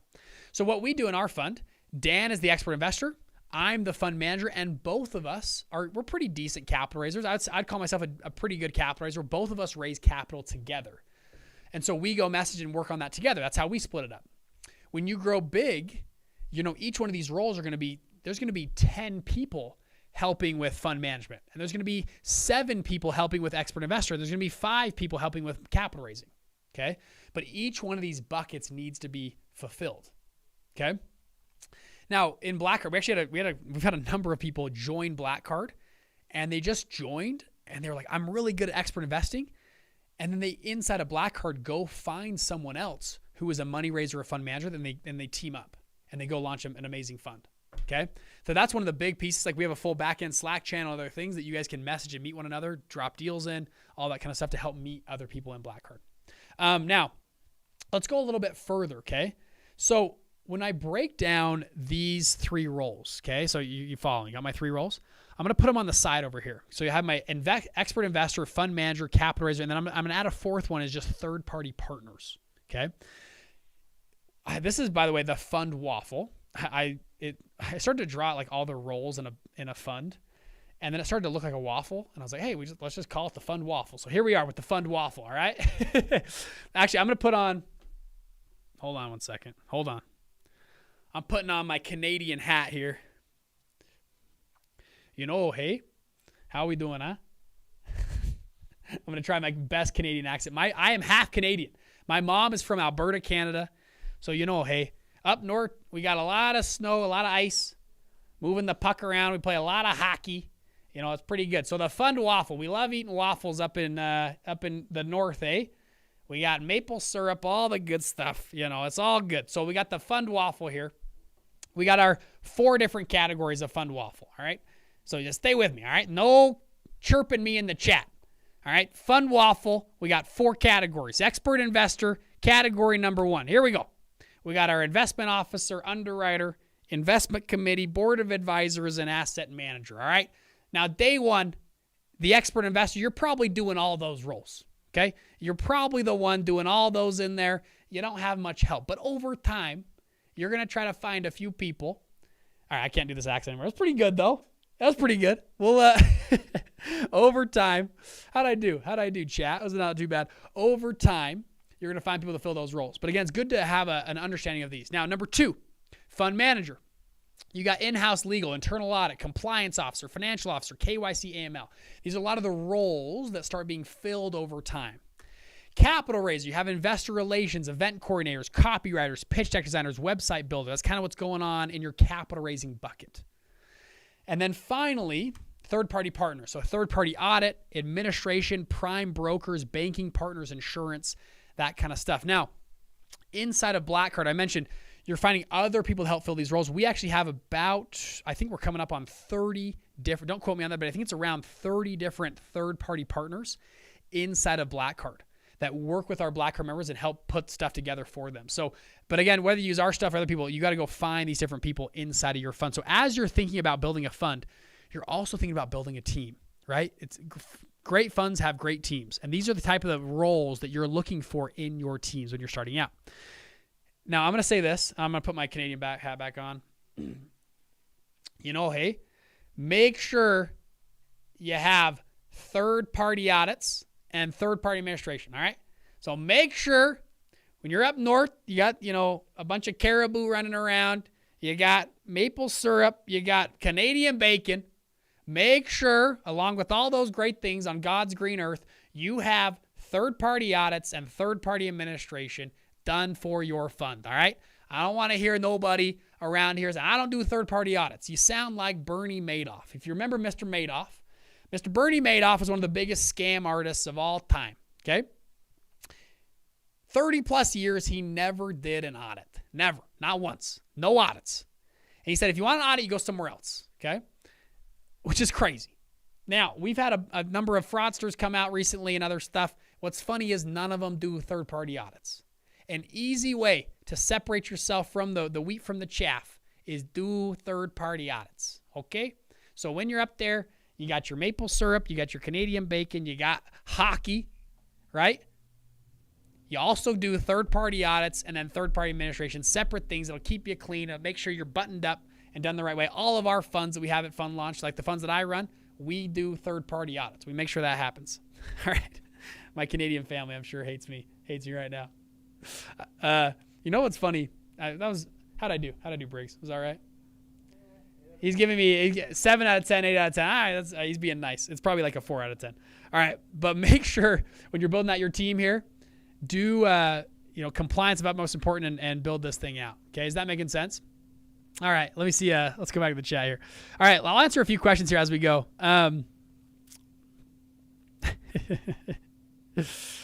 It's you're every cousin I've ever had. I know my Canadian family up north.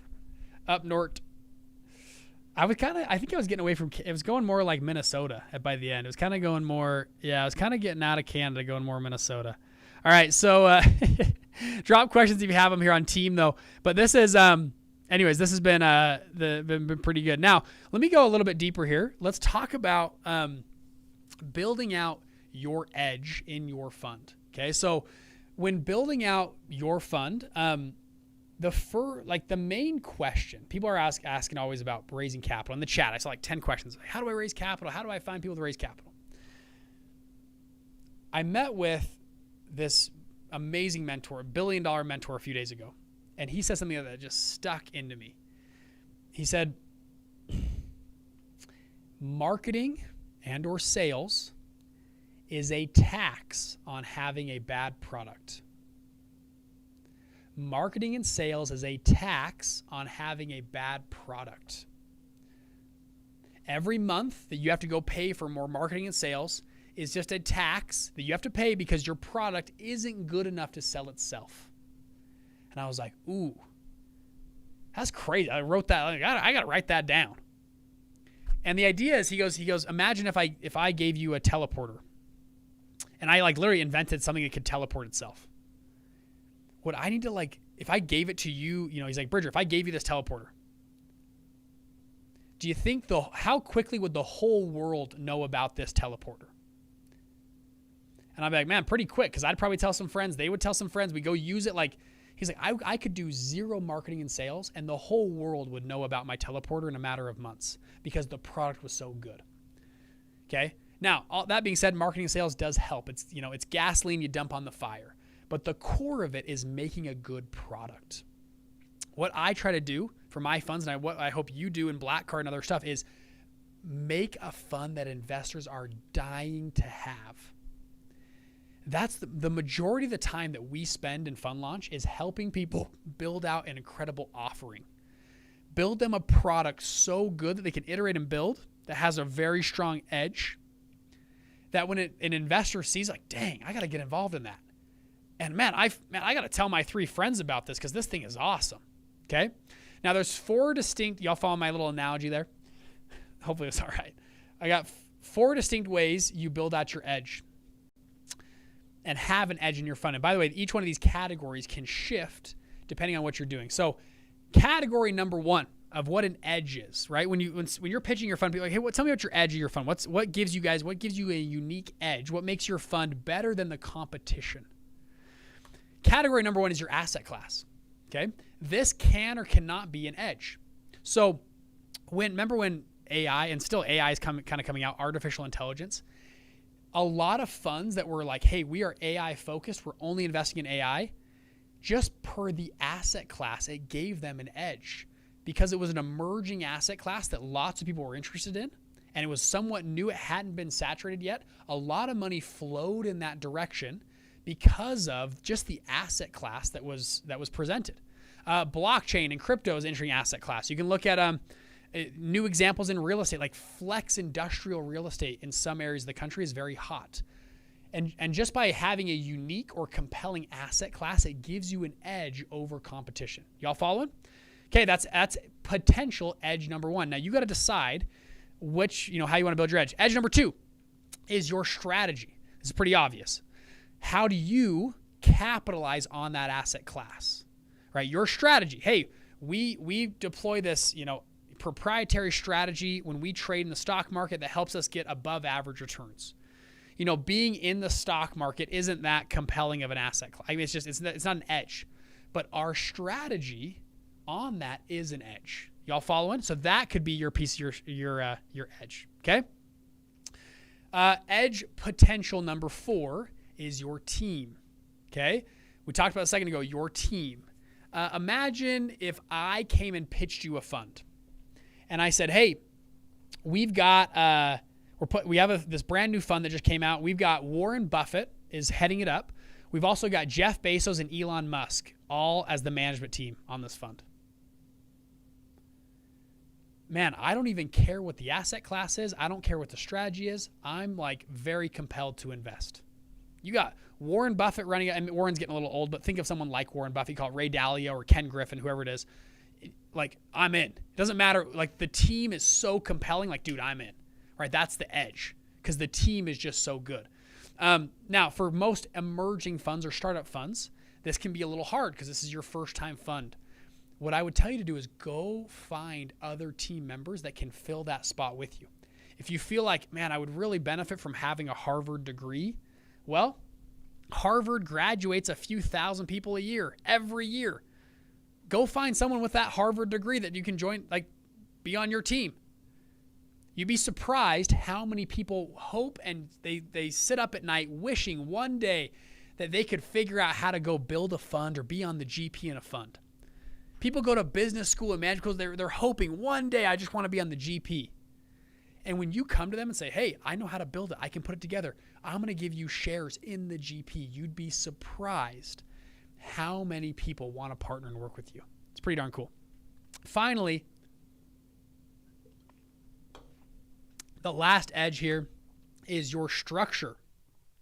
How you actually structure the deal, meaning how investors are getting paid back, can be an edge for you.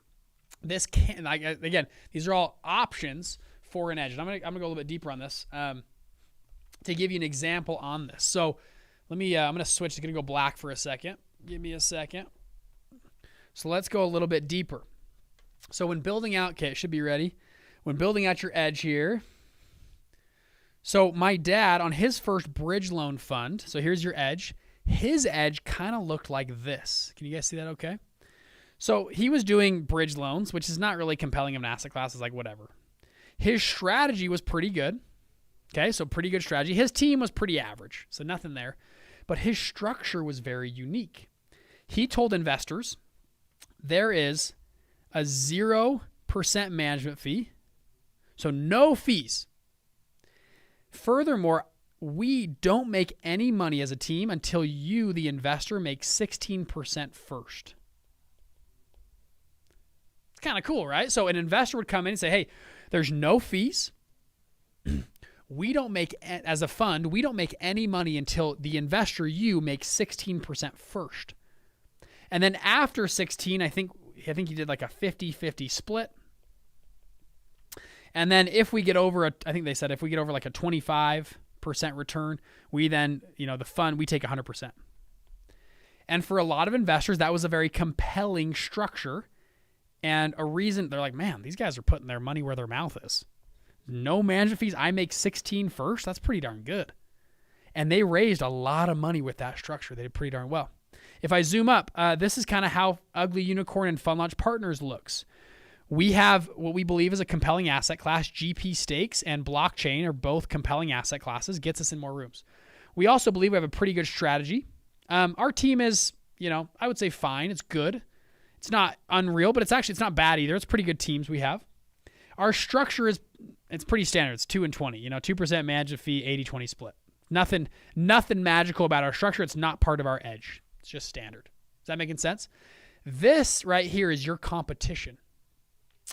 This is your competition. Now they're multifamily real estate. They're doing value add. They've done it for 20 years. They've got 3 funds prior, and they charge a 2% management fee, 80-20 split, and 8% pref. So if you can't beat this, because the investor will go, well, why wouldn't I just invest with these guys rather than you? I mean, they've been in business 20 years. They got 3 funds. Like, why would I go with you? You and me have to figure out, how do we have a compelling edge when we say, well, our strategy is more unique than theirs, or, our structure is better than theirs, or our team is better than theirs, or our asset class is better than theirs. We've got to find a way to build out a compelling edge. So when you join in Black Card, like we spend a lot, and I'll zoom out. This is the fund launch formula. I didn't talk about it much today, but we go through and actually build out a fund. We go through your deal and strategy, your frame and structure, and try to get you verbal commitments to get you validation. We want to build a fund that investors are dying to have. Okay? And then we go to legal. And then we go to, and I got to move this back down. And then we go to capital markets and asset management for management. But we're trying to build a fund. We do all this in Black Card. We want to try to build a fund investors are dying to have. Is that making sense? Hopefully that's somewhat useful. So again, if you want to book a call, we'll put it up on the screen here and again, but it's funlaunch.com/call. You guys can go book a call, talk to our team about how we could do this with you inside of your fund. Now, we doing all right? I'll look at the chat here. So again, we'll leave that live, funlaunch.com/call. What's up? Bridger, come to Montreal sometime. Yeah, I'll bring my accent and my hat. I got my toque.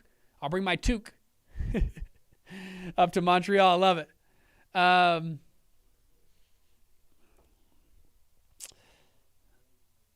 What about Luxembourg notes that go directly into a USA fund? I talked about that earlier. I'm not sure if you want to double click on that. You can go back at the beginning. We talked about Luxembourg funds. Borrow credibility. Yeah, borrow credibility from great people. Is it possible to launch a fund with headquarters in the United States with non-U.S. investors? Yes. Yeah, Stanley, we talked about that at the beginning. So if you scroll back to like the first 10 minutes, we talked about that a lot. Yeah. Is it possible to launch a fund with headquarters in the U.S. and U.S. investors to invest in projects outside the U.S.? Yes, 100%. Yeah, so you'd have, your headquarters in the United States. And then, but again, I talked about at the beginning, anytime you cross a border, you look at, you increase your tax and securities laws. But yeah, we have funds right now that are U.S. based that are investing into Mexico or investing into Guatemala or wherever the place is. Yep. Okay, let's talk. Let me go back. I have, let's see, let me change this. Sorry. I've got a few stories I'd like to tell. Is that all right? So I've got specifically 5 stories up here. You can see them here that I wanted to go through. I'm going to go quick on these, but these help me a lot.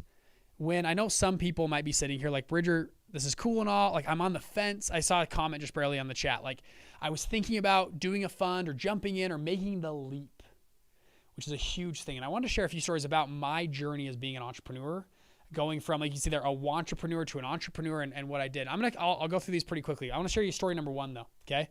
Oh, wait. Let me jump down here. So again, fund launch, here's black card. Sorry, I had these in here. Set up your fund, you do all this cool stuff. So again, funlaunch.com/call is where you go. Okay. Now, story number 1, let's go to boardroom. So I was, you guys heard my story earlier. I launched my fund at 22 years old. I got invited to go to this meeting, and my buddy Mike invited me. There was 3 guys. Mike was one of them. Invites me to this meeting. I'm 24. All these people are twice my age. Very successful individuals. One of them drives a Rolls Royce. He's got a private jet. I mean, these guys they're twice my age. They're all in their 40s, 50s. Very successful individuals. I am 24 years old, just out of college. I'm running my funds. They invite me. I show up to this meeting. And it's pretty obvious that, Mike invited me. The other 2 guys did not want me there. It was just, when you walk in somewhere and you just know, like, you're not welcome because they tell you you're not welcome. That's how it was. So I just sit there. I'm like, okay, we're in this nice boardroom. They're talking about a fund that they are going to build. And it was pretty blatant that they were going to build it without Bridger. Like, I was out, right? So I'm just sitting there listening, and they're talking about how they're doing. They were planning to build a $100 million qualified opportunity zone fund. So, which is cool. And I was just listening. But I had learned a lot about funds. I'd actually ran my 2 funds. And in a moment of insane courage, those moments when you just get a ton of courage, I raised my hand because I had learned all the stuff I'm teaching you today. I had learned, and the stuff that you guys are learning today, I learned all that stuff. And I raised my hand and I go, hey, tell me, are you guys going to do, an international feeder fund structure? Are you guys doing an American or European waterfall? Are you guys doing a 3C1, a 3C5, or a 3C7 fund? What are y'all doing? Are you doing a management co, GP, LP structure? Like, how are you going to do it? What's your, break points? And they go, what do you mean? I'm like, well, yeah, these are pretty standard things for funds. And they go up to the whiteboard and tell us what you mean. And so I go up to the whiteboard, I take the little pen out, and I start to draw out for them a lot of the stuff we just talked about today. And I walk them through a few more things, and in about 7 minutes, I walk them through what an American waterfall is, a European waterfall, pref, catch-up, carried interest, 3C1, 3C5, 3C7 funds. We can go through those in a minute if you'd like. Standard stuff that most of our community, all of you probably know all that stuff now. Within about 7 minutes, because I knew stuff that they didn't know, my clout in the room went from 0-0 dirt loser status. They wanted me to be a full business partner with them in this enterprise. The equity was going to be broken up 25, 25, 25, 25. Bridger getting 25. Again, these three gentlemen are twice my age. They got private jets and these are very successful individuals. Because I knew something they didn't know. There might be people on today's call that are like, I don't know if I should go down this path. Sometimes being in business is like walking through fog. Actually, almost always it's like walking through fog. Many people sit on the sidelines, and I did this for a long time, and they wait to plan out all 100 steps to get to the top of the mountain. And if they don't understand step 87 and a half, they won't start the journey. And then they sit and they go, well, these entrepreneurs, I can't do it. And then to what's today? It's September, 5th today, 4th today.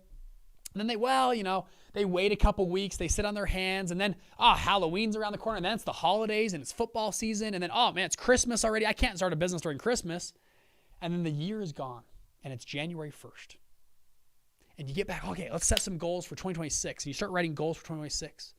And then something comes up and you're busy and there's a birthday party and there's a vacation. And then it's, now summer's around the corner. We got a family trip and nothing happens. And people sit, and I tell this to myself. I did this for a while. I sat and I stewed and I went back and forth and nothing happened. I would tell you, if you're curious about this space, if anything today sparked your interest of, man, I should probably be on this journey. Remember we talked about vehicles? I want to be in this vehicle. We have lots of people that join Black Card and they come in and they're like, my goal is just to learn for 6 months.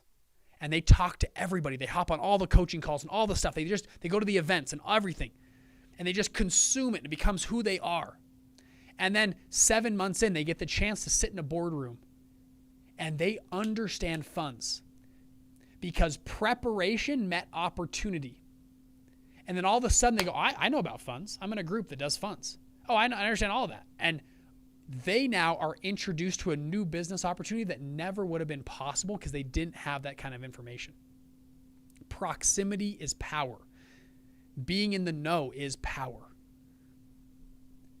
All right, that's story number 1.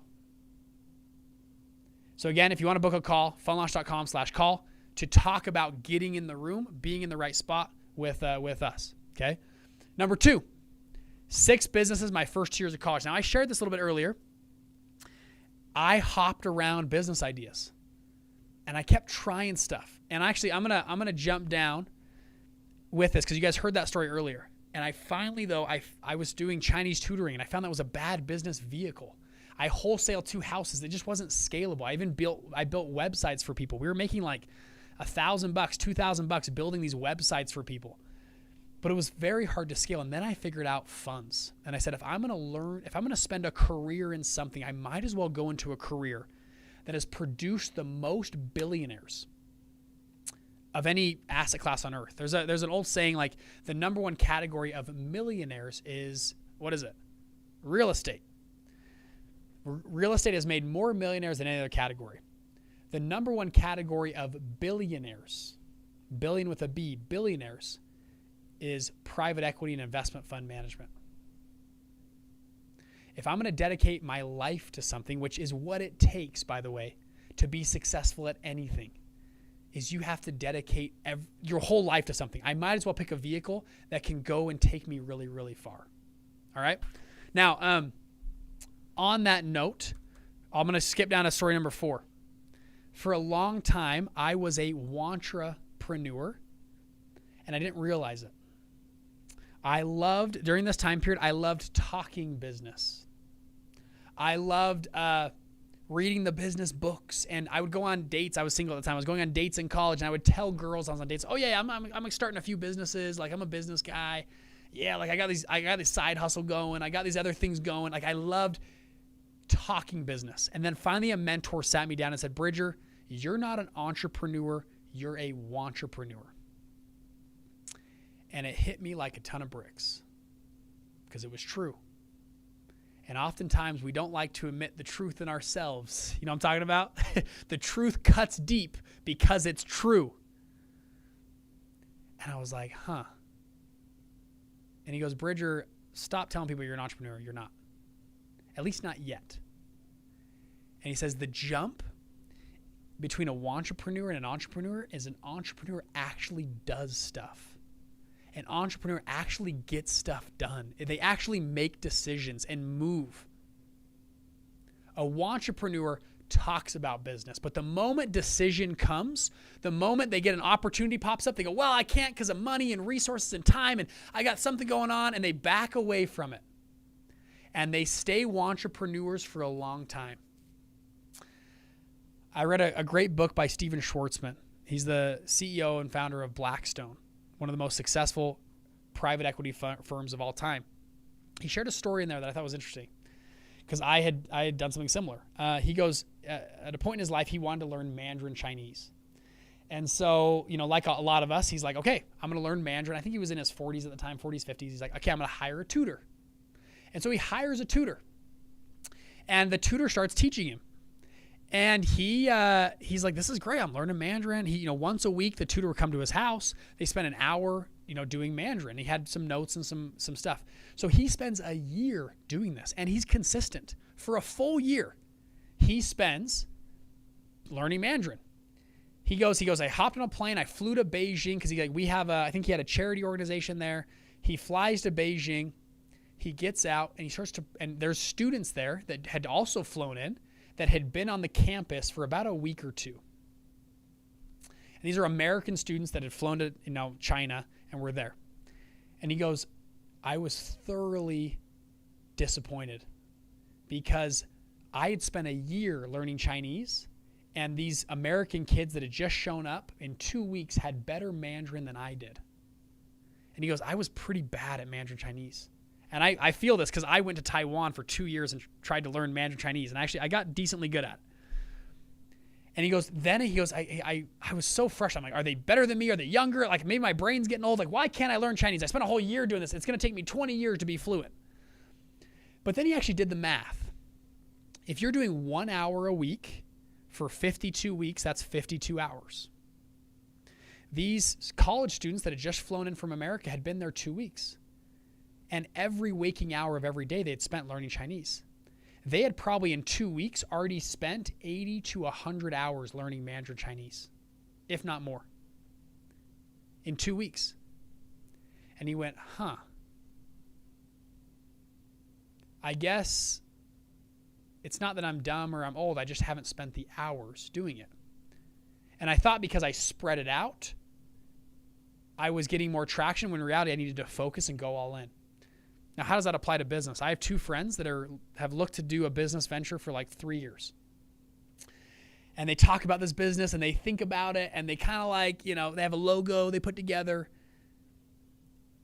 I'm telling you straight up, and I think I've told them this, if I spent the next 5 days on your business, all full in, that's all I spent my time doing, I would be further ahead in your business in the next 5 days than you guys have spent in the last 18 months. Because they kind of work on the weekends. They kind of put it together.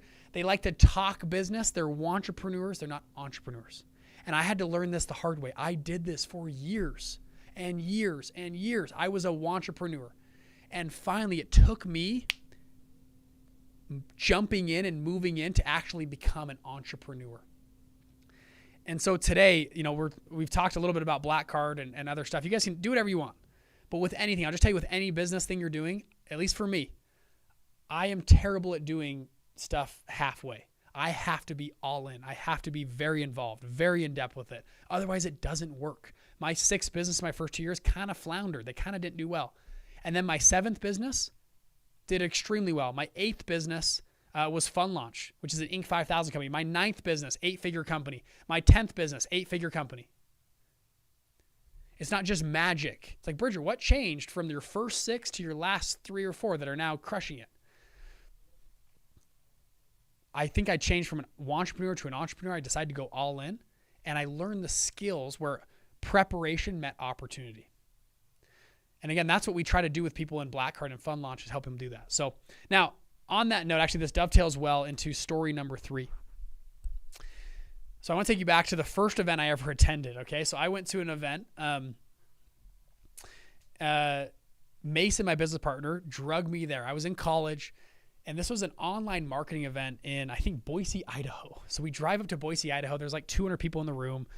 And this guy gets on stage for 2 days and is teaching us about internet and kind of like the stuff we talked about, David. So he went very in depth, but it was all about internet marketing and how marketing works and online stuff. And I was taking notes. I loved it. And at the end of it, he gave us an offer. He said, hey, if you want to work with me more in depth, it's $15,000 to join. And I was in college. I'm like, oh, we're not joining that. I got no money. I think we had me and Mason has done a few things. We had about $5,000 to our name at the time between me and Mason, and in our business. And Mason turns to me. He's like, dude, I'm joining.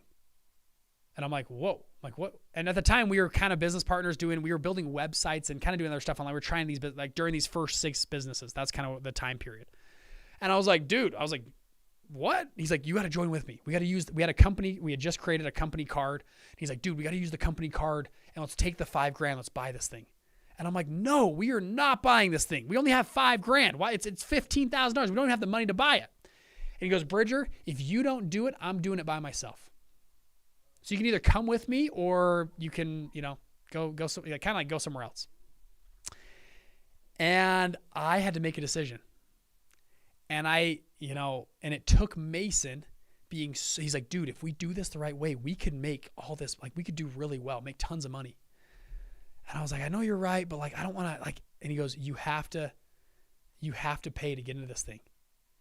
This is, we are making a calculated risk here. And I want to take a chance on this thing. And so we agreed to do it. We did a payment plan. We put $5,000 down, and we paid it was $1,000 a month for the next 10 months. We went back. We were in college. We go back to school. Now I'm like, crap. And so we get into this thing, and there's an interesting secret of life that I didn't know until this, was people who pay attention. The fact that we had paid for this thing, and now our feet were to the fire to make this thing work. Every day, me and Mason were together. Like, dude, okay, how are we doing? What's going on? We dug into this thing. We spent hours and hours. We finally went from kind of working on weekends to we were full time trying to figure out this internet online. At the time, it was one of my first 6 businesses. We were building websites for people, building funnels for them. And Mason was the guy doing that mostly. And I was kind of doing, I was running my fund at the time and then also helping with this. And we started to make some money. So we actually we were making our $1,000 a month payment. We did a little bit better. We went up and down. And we paid off the $15,000. I think we made a total of $20,000. So we made a little bit of money back, but not much. And then we was a 1-year program. We finished our 1 year and they gave us a little extension. It was good. And we were like, this is great. And then guess what? 3 months later, Mason was like, dude, Bridger. He goes, you've ran this fund for years. Your dad runs a fund. Your brother runs a fund. What if we did an online something to help more people run funds? And we had spent the last 18 months learning about online marketing, how to, run ads and funnels and do Facebook and YouTube and all this stuff from this guy. And I was like, that's pretty interesting. Preparation had met opportunity. We launched, at the time it was called Investment Fund Secrets, which we've now rebranded to Fund Launch. We started with a small little, it was a $47 course that went into a little bigger course. And then we started our other groups. Our first month, we did about $80,000 of revenue. It popped off. We were like, whoa. And our first 12 months after our mastermind launch, we did about $2.5 million in sales. In college, during COVID, this was 2020, right when COVID hit, when most people were shut down, we were running doing all this online marketing stuff. We did about $2.5 million our first 12 months. We were an overnight success. And then people were having us come speak on stage and tell us how we did it and all this great stuff. And what they don't know is we spent the previous 18 months learning. We had joined a thing. We put it on a credit card. We learned and learned and learned and learned and learned until the opportunity met the preparation. And then we were an overnight success. And then we learned all these lessons. And then when I launched this is now my third fund, we used a lot of those marketing principles to go launch that fund. And then we raised about 10 million of equity on our initial launch of Ugly Unicorn. And now that one's at 25 million of equity. And then we took all those and we launched Fund Launch Partners, and we did a $27 million raise on our final close of Fund Launch Partners. And then our next fund, we'll see where that goes, but we think next year we're going to like double or triple that next year, we think. And it's like, the compounding effect of that is massive. And I think back to 2019, I believe it was, or 2018, Mason took me to this conference, put it on credit cards of 15 grand to teach and learn a skill that is now going to benefit the rest of my life. Now today, and this could be for anything, today we're talking about funds. And if you're like, hey, I'm curious about this, how this would work. We've seen a lot of people in our group do the same thing. They join and they don't even have a fund ready to go, but they're now in the room. They understand the mechanics. And 3 months or 6 months from now or 18 months from now, you're going to have a meeting with someone who's going to talk about building a fund. And you're going to go, either, I don't know much about that, or you're going to go, I know everything about that. I got all the resources, the connections, all the stuff I need to go out and make it happen. And now your clout as a partner is going to go way up. So again, if you want to book a call with our team, it's funlaunch.com/call. You can go book a call with our team to talk more about this and go from there. Finally, I want to share story number 5. Okay, what I title is the Harvard speaker story. Okay, because again, this is a jump. And whether you work with us or do something else, I'm more concerned about democratizing Wall Street and helping you. So you can work with us. I think we're pretty great, but work with somebody else who I don't care, because I believe entrepreneurship is so freeing. It's so and it's a big jump for a lot of people to make the leap, and it was a big leap for me to, I'll tell you in a second, drop out of school and or time things right. Like you have a whole life going on. How do I pivot my life into this thing? So I was in college. I was running my business at the time. Fund Launch or Investment Secrets was starting to take off a little bit. And this guy from Harvard came and spoke. I went to BYU, okay, Brigham Young University, kind of a second, third tier school. And so we had a first, Harvard guy come speak. This guy was very successful, had sold his company for all these millions of dollars. He speaks, gives a great speech. He ends the meeting and comes to the back of the room. And he is standing within like 8 feet of me. He's just standing there. And I'm like, that's him. I'm like, let me go talk to him. And I don't know, I just built up some courage. I'm like, hey, so I stand up, I go, hey, I'm Bridger. Thank you so much for your speech. I got one question for you. I'm starting these businesses right now. And I failed to mention this to y'all, but I told him this. I said, hey, I got a 6-figure job offer to go work in Silicon Valley for a big firm. I got a signing bonus, and I'm waiting. They're trying to get me to sign this thing. But I got these other businesses that I'm running that I think are pretty cool, and I have, potential to take off. What should I do? Should I just stay the route? Should I graduate, go take the job, spend a couple years, work my way up, and then become an entrepreneur? Or should I just go on this business now? What would you do? And he looks at me and he goes, what do you mean? What are you even talking about? I'm like, well, it feels really risky to take this other route. And I'm curious how would you answer this if some college kid asked you this question? And he goes like this to me. He goes, what do you mean risk? And I'm like, yeah, it's risky to leave and not. He goes, Bridger, if you go do this little business attempt that you're trying to do, you think it's going to work? I'm like, I think it's going to work, man. He says, okay, if you go do it, and let's say it absolutely fails. You lose all your money. It all just crushes to the bottom floor, okay? That's worst case scenario, right? Let's go worst case scenario. He goes, do you have a family member or a friend that you could move in with for a month or two and kind of get back on your feet? And I was like, yeah. I have a few people in my life. If I really was down bad, I could call them up and I bet I could move in with them and live with them. And he's like, would they have food in their fridge and a roof over your head and air conditioning and stuff? And he's like, I'm like, yeah, you could sleep on their couch. I'm like, yeah, I could probably sleep on a couple people's couches for a month or two. And he's like, you could go find a job and start making money. And, he's like, how much is your apartment? I'm like, my apartment at the time, I was paying $300 a month for my apartment. Okay. I lived with a bunch of roommates. We all shared rent. He's like, okay, could you make rent? I'm like, yeah. Okay. Because McDonald's, you make it's like three to $4,000 a month you can make at McDonald's just working. He goes, what do you mean risk? He goes, your worst case scenario is what we just described. You get to move in with a loved one. You have a roof over your head and food in the fridge and probably some air conditioning.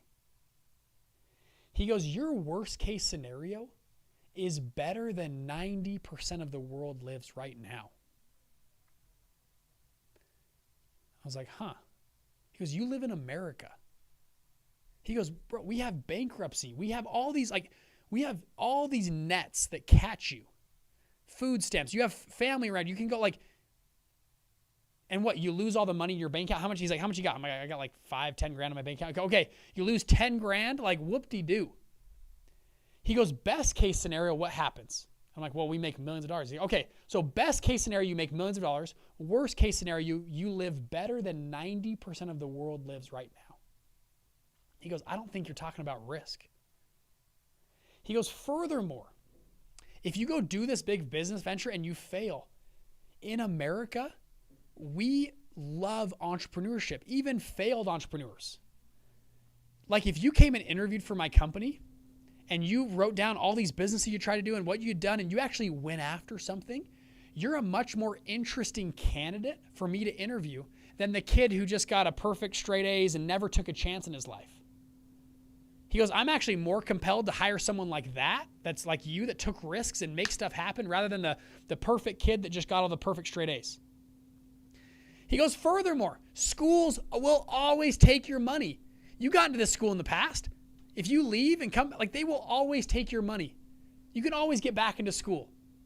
And I was like, huh. He goes, we're not talking about risk. He goes, especially when you're young, you can take way more asymmetrical risk than other people, which asymmetrical risk is just a fancy way of saying relatively low risk for high return. That gap there is called asymmetrical risk. And it totally changed my mindset on life. He goes, it's not that risky. What's actually scarier, what's actually riskier is living your whole life and being 70, 80 years old and looking back on your life and saying, man, I never took a chance. I never tried. I never actually went after it. That's what's riskier. That's what's scarier. Because what do we even put on this life to do? And that one conversation, I don't even know the guy's name. I wish I could find his name. I don't know who he was. In the back of a conference room, completely changed my whole mindset on risk and taking chances. Because I love the quote from Jeff Bezos. He talks about this amazing trade. I'm going to paraphrase, but he talks about the game of baseball. He goes, if you can just keep getting up and swinging the bat. In baseball, the max number of runs you can score is 4, right? If you hit a grand slam home run.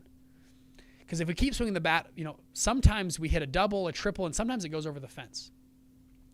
But he goes, the difference about baseball and business is sometimes in business, you can get up to the bat and you can swing and hit and score 400 runs at once.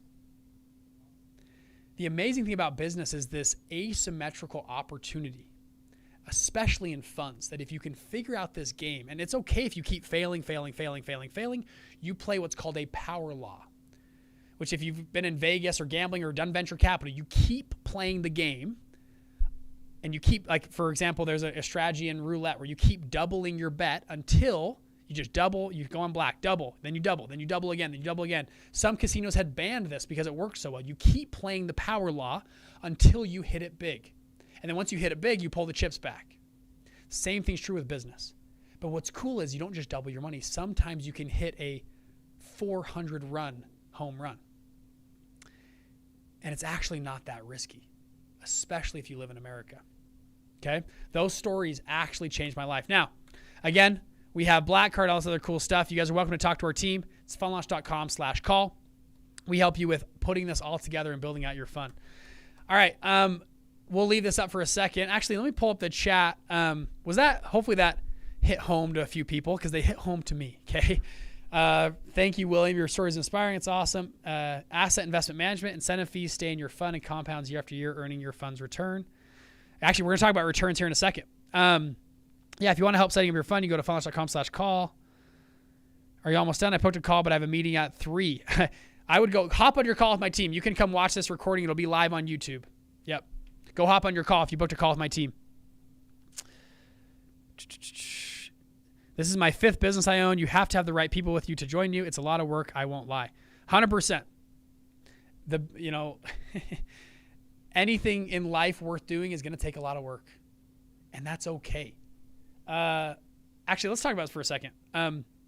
For a long time, and by the way, type questions in the chat if you have questions. I'm happy to answer them. For a long time, I tried to avoid work. I tried to, the goal was to like, hey, how do I not work anymore? My goal was like, how do I, work less or get which is a fine thing to do. And you don't want to work yourself to death. But then finally, I had a realization. My favorite days are the days when I hit my pillow at night and I'm just exhausted because I've done so much in those days. They're just so full. And it's funny, I try to find a lot of mentors and people, and especially people that, they've sold their company for $1 billion, huge numbers, and it's funny, many of them become depressed and sad and lose purpose after the exit, after the sale. And they look back on the days of when they were working hard as the glory days or the good old days. And I've tried to train my mind of, I believe humans are most happy when they work.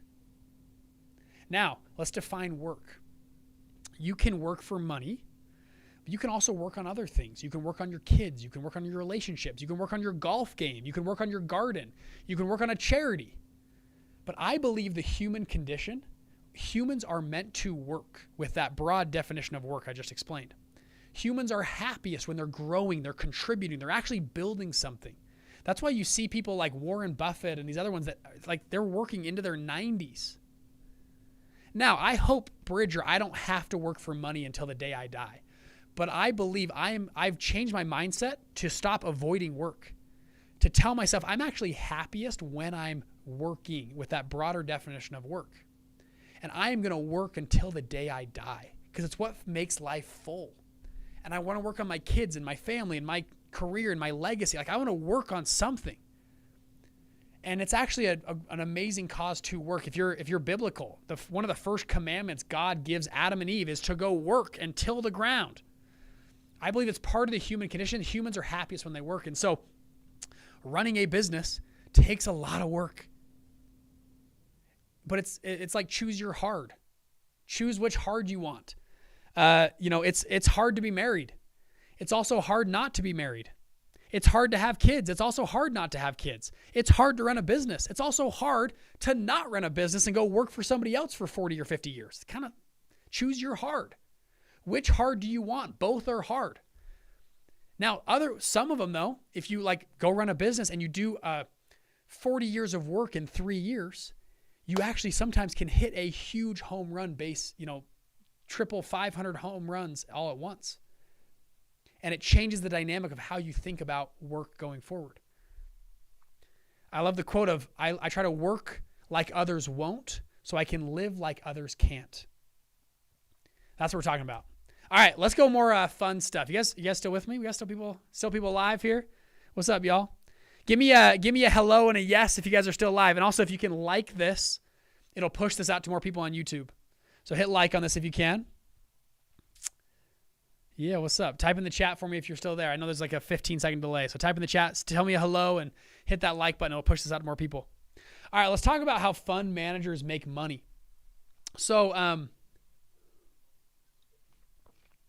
this is what's called a waterfall structure in funds. How do fund managers actually make money? And how could you structure your fund? So this is a typical waterfall structure I'm about to explain with you. This is how people are paid. So you'll see a timeline here with 0, 10, and 20%. These are returns for the fund. So let's say our fund is targeting let's say this year we got a 23% return after fees. Okay. Now a lot of funds charge a 2% management fee per year or 0.5% per quarter. Okay. So a lot of funds charge this. And let's say after fees, after the management fee, our fund produced a 23% return after fees. So how is that typically broken up? And these are more technical terms that you can use when you meet with people that are talking about funds. Okay. So the first group here is what's called a pref, or a preferential rate of return, or a hurdle rate, some people call it. In this example, we're going to say we have an 8% pref, and this goes to our investors or LPs, meaning after fees, the first 8% of all returns go to our investors. So if this year we got a 7% return here, all 7% would go to the investors besides the management fee. Y'all following? After the pref, we'll do what's called a catch-up to the general partner or us, the fund manager. So usually it's called a 2% catch-up. So the 9th and 10th percentiles here would be a catch-up to the general partner. Y'all following? So it would go into it what they call an 80-20 split. So once, if you hit 10th percentile, 80% would go to the investors, 20% goes to the general partner. If you've heard of a 2 and 20 fund, this is kind of how that works. So 2% management fee, 80-20 split. Now, above 10, you'll see this, again, 80-20 split. So from the 10th percentile to the 23 percentile, you'll see this split of, so again, that's 13 percentile points. If you split it 80-20, that's 10.4 points would go to the investors and 2.6% would go to the general partner. Y'all following? Okay. So if our fund produced a 23% net, after fees, the investors would take home 18.4%. If you add up 10.4 plus 8, the investors take home 18.4, and the fund managers take home 2 plus 2 plus 2.6 for 6.6% return. Now, again, I know you guys are adding this up. This totals 25 because it's 23% after the 2% management fee. That's how that math works. Y'all following? This is also useful if you're investing into a fund. It's good to know because a fund might say, hey, yeah, our fund gets a 23% return. And you go, wait, hold on. What's my take home? What's the net take home as an investor? Oh, it's 18.4. Oh, okay, that's good to know. Okay, make sure when you're investing into a fund, you understand these types of numbers. And these are the actual technical terms: carried interest, catch up, preferential rate of return, management fee. You can use those terms when talking about this. Okay. The fund managers would make 6.6%. Now, some of you might be sitting there like, well, Bridger, I don't really care to make 6.6%. Like that's not that good. No, yes, you are. Because you're not making 6.6% on your own money. You're making 6.6% on the entire fund. So, and this scales. So for example, if you're running a $10 million fund, that would be $660,000 you would make in 1 year. It's not bad. If you're running a $100 million fund, you and your partners would be making $6.6 million in 1 year for a $100 million fund. If you're running a $1 billion fund, that is $66 million or $1 million a week you would make running this structure. That's not bad, right? If you're running like my dad, they were running a $28 billion family of funds. Do the math. If you're running let's call it a $10 billion fund, that's $660 million. So when I go back, you talk about Ken Griffin making $4 billion a year running a fund. This is how they make it. Furthermore, carried interest right here and catch up is performance fee based. It's, depending on your fund, traditionally taxed at capital gains rates, which is phenomenal. Like, people get mad, all these fund managers pay low taxes. Well, for whatever reason, you can get mad at that, whatever. But I'm like, I can get mad at rich people, or I can copy what they're doing. People saw like Mitt Romney was paying like an effective tax rate of like 5%. It's because he ran a fund. Donald Trump pays such a low tax rate because he runs funds. Ken Griffin pays such a low tax rate because he runs a fund. Furthermore, like Mitt Romney, for example, does real estate. A lot of their real estate offerings give them depreciation so they can depreciate their taxes. Same with Donald Trump. The IRS has incentivized people to run funds, to take risks. The IRS said, we're going to give you an incentive to take risks and run a fund, gather capital together from all around the world, and invest in the United States. And we're going to give you a tax break for doing so. You can protest, whatever, but I'm just telling you, that's just, I chose years ago, instead of hating rich people, I'm going to copy what they do. I'm going to try to figure out what they're doing and why they're doing it. Where's the incentives? Because I don't know a lot of people that criticize rich people that aren't rich themselves. And I was like, if there's a wealth gap dividing in America, and again, I can talk about the macro politics of that, but guess what? Little old Bridger Pennington can't really control much of what's going on in Washington, D.C. I just can't, at least currently. Maybe one day we'll get big enough we can actually influence politics. Currently, I can't really control this wealth gap that's dividing. So if I've got to pick which side I want to be on, well, shoot, I want to be on the wealthy side. How do I do that? I'm going to go copy what wealthy people are doing. I'm going to figure out the structures in the game that they are playing so that me and my family can be on the wealthy side.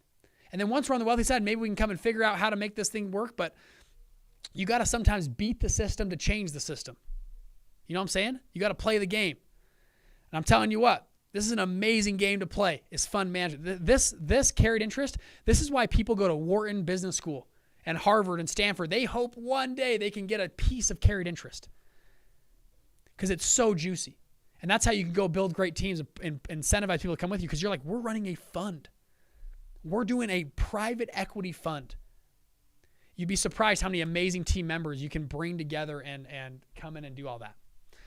Whew. Okay, I asked for questions a few minutes ago. What's all? You still with me? Yes, hello. Preferential rate of return. Say along with you, bro. Yeah, you guys are all still here. What's going on? Who's on our leader charts? Number 2, Tony is number 2. That's awesome, y'all. Bro, how many funds do you run? I currently run actively. I guess I run 3 funds currently, actively. Yeah, we manage about just over $50 million of equity in those funds. Portfolio AUM is over $260 million of our portfolio funds of how much they run. Yeah.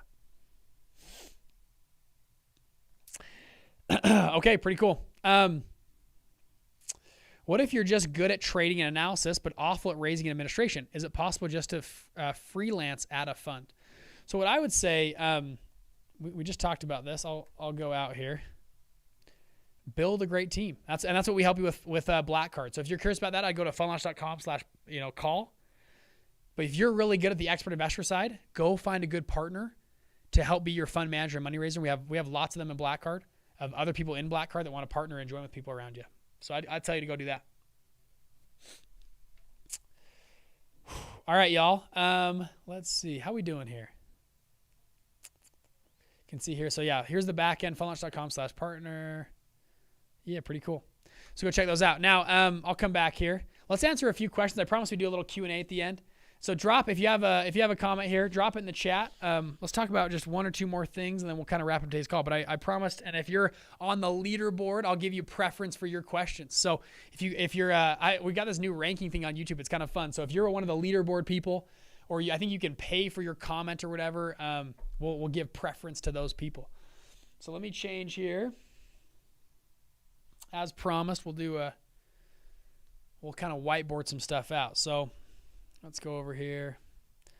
So yeah, type in the chat. I'll give you a second. I know there's a delay on here, so I'll give you a few seconds here. And thank you all for being on here. You guys are awesome. For a $20 to $50 million U.S.-based fund with few foreign LPs, all LPs have K-1s and U.S. taxes. Are there other concerns about foreign compliance concerns for U.S. fund manager? Yeah, so Dan, good question. When you're raising from, and you have my screen there, yeah, if you're bringing, so the beginning of today's call, we talked about this. If you're bringing in capital from overseas, you've got to comply, like, for example, with Spain, the Spanish, securities laws and tax laws. And every country is a little different. And so what happens is you just have to spend more money on lawyers and tax people. But typically it's not too hard. You got to make sure the cost is worth the people. Like, for example, if you had one investor from Italy that's coming into your fund with $100,000, Well, and to bring them in, it's going to cost you, 200 grand of legal fees. It's probably not worth it to bring that one investor in, right?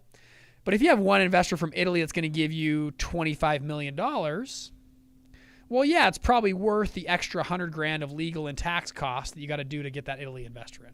So it's all comes down to that. But again, every country's a little different, especially if you're in the United States and you're investing into, we have a guy in our group right now investing into Mexico and building stuff in Mexico. He's now just got to make sure he complies with Mexican law on the actual asset, but it's not too crazy. A good lawyer, legal team can help you with that, and we can help you with that in Black Card. Yep.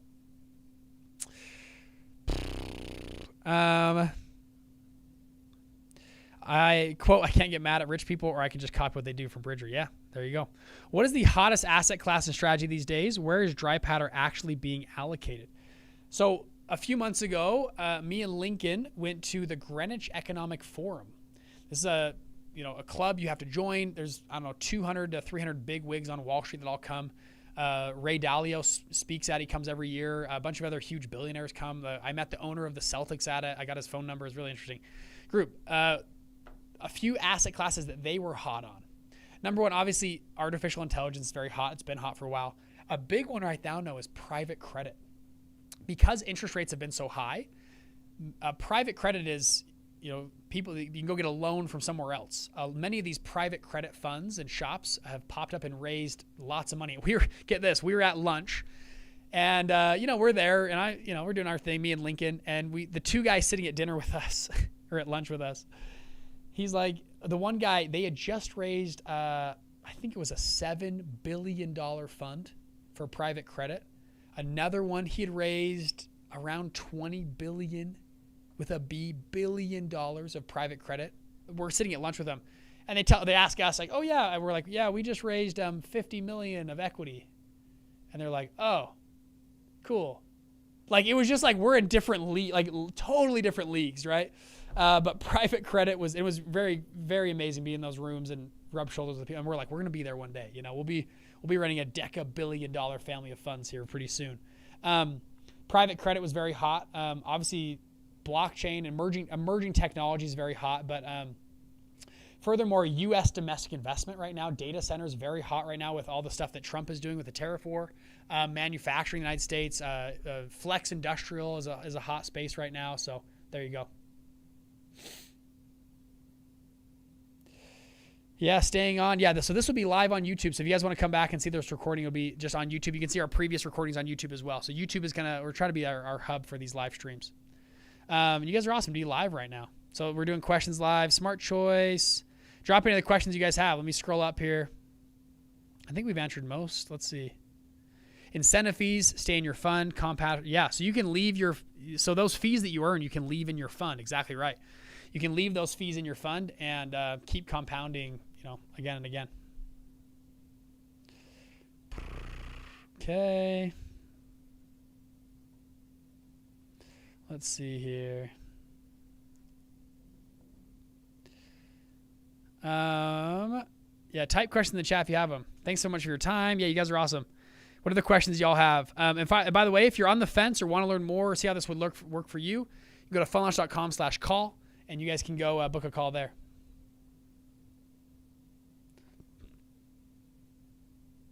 Sweet.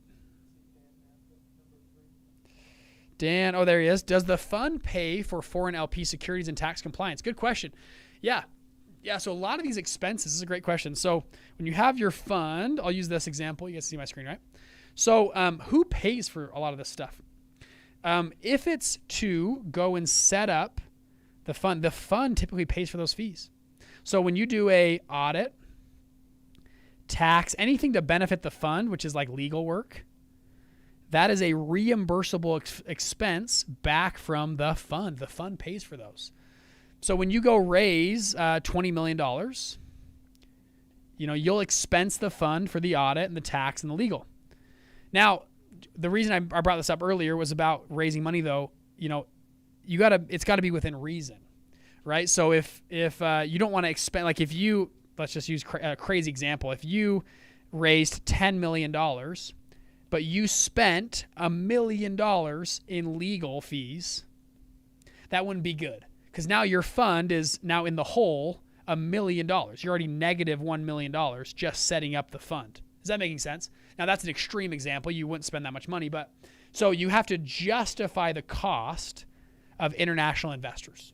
So, like I said earlier, like a $10 million fund, you know, if you're going to spend, which you totally could, $250,000 on docs, I don't know if that would be worth it for a $10 million fund, because it's really going to eat into your fees. Maybe it would be, though. It's up to you. You run the math on it.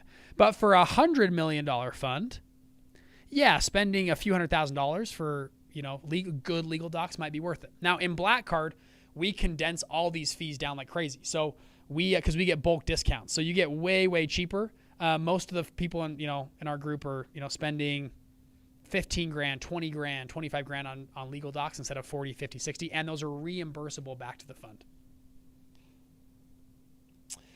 If we had just met an investor, why is it against the rule to accept them as an investor in the first meeting? Yeah, good question. It depends on how your fund is structured. So I'm going to zoom in. There's a few different fund types. Okay, so these are under, we're going to get compliance kind of deep here for a second. Reg D fund types. There are Reg D. These are Reg D 506B and 506C. Those are SEC filing codes. These are the two most common fund types in the whole world.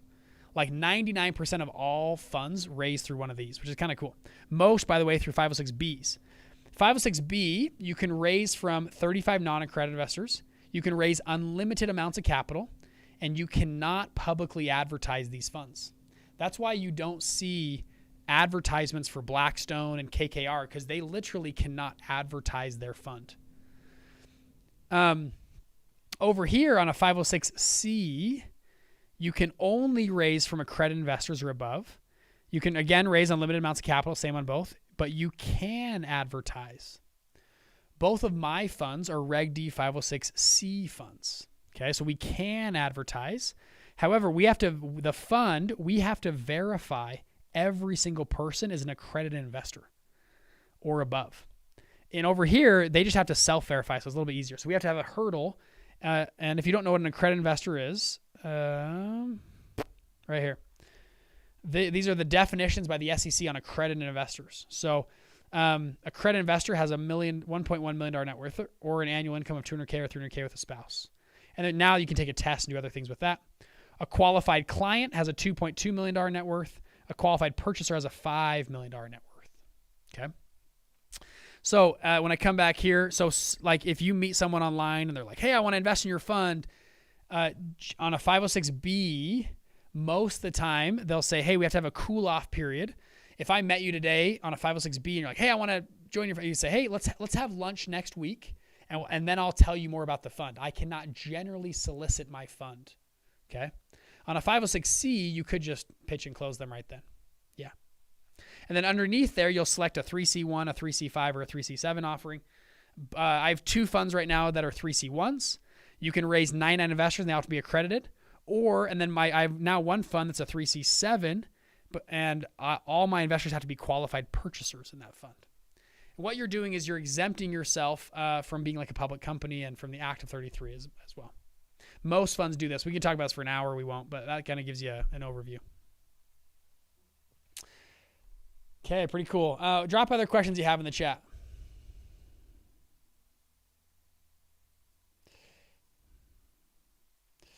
All right. Well, pretty sweet. If you can, if this was useful, please share this with somebody else around you. If you can share this link with them, this replay will be on YouTube. We'll leave it live. If somebody missed something that you're like, oh, you got to go watch that. You have a business partner. Please share. If you can as well, please like this video and subscribe if you're not subscribed. It just helps push this out to more people. And if you can, comment. If you can, actually see if these emojis work. Give us some emojis in the chat. I'm actually curious if this works. Give us like some, I don't know, does that work? Like hearts and smiley faces and stuff. See if those work. And if you can, type a big thank you in the chat for our team. We've got a ton of people around, like behind the camera here, that are doing a really good job. So type thank you if you can. And then one final call we'll put up on the screen, funlaunch.com/call. So if you want to come talk to our team members, you guys can book a call at funlaunch.com/call. We are looking to do more of these live webinars. So if you like these, please comment below. It helps us know what you like and don't like. So please tell us more about, what works for y'all and what's making sense. So yeah, thank you guys. Give us some love in the chat. Let us know what you're thinking. We want to do more of these and help you more people just understand what funds are. Again, education is for free. We try to make this platform for free. YouTube's for free. If you want help implementing your fund, go to funlaunch.com/call. Fund Launch AI should be out here pretty soon. We're excited. You guys are amazing. Thank you so much, Tony. Jay, good to have you on here. Aaron, good to have you. Paula, good to have you. Welcome on, y'all. Thank you guys for staying on. I see some people that earn. Tony's our number one guy on here. 225 XP. Ram V got 150 XP. Dan Martha got 150 XP. Pretty darn cool, y'all. That's actually sweet. That's actually awesome. So well done, everybody. Well done. Okay, you guys are amazing. We'll wrap this thing up here. We'll leave this live for a second. You guys can talk with our team. If you have questions, you can message Bridger@funlaunch.com as well. Let us know what you think. Thank you so much for everyone today. Please like this and send this to somebody that if they need it. So, okay, y'all are awesome. We'll see y'all later. Bye-bye.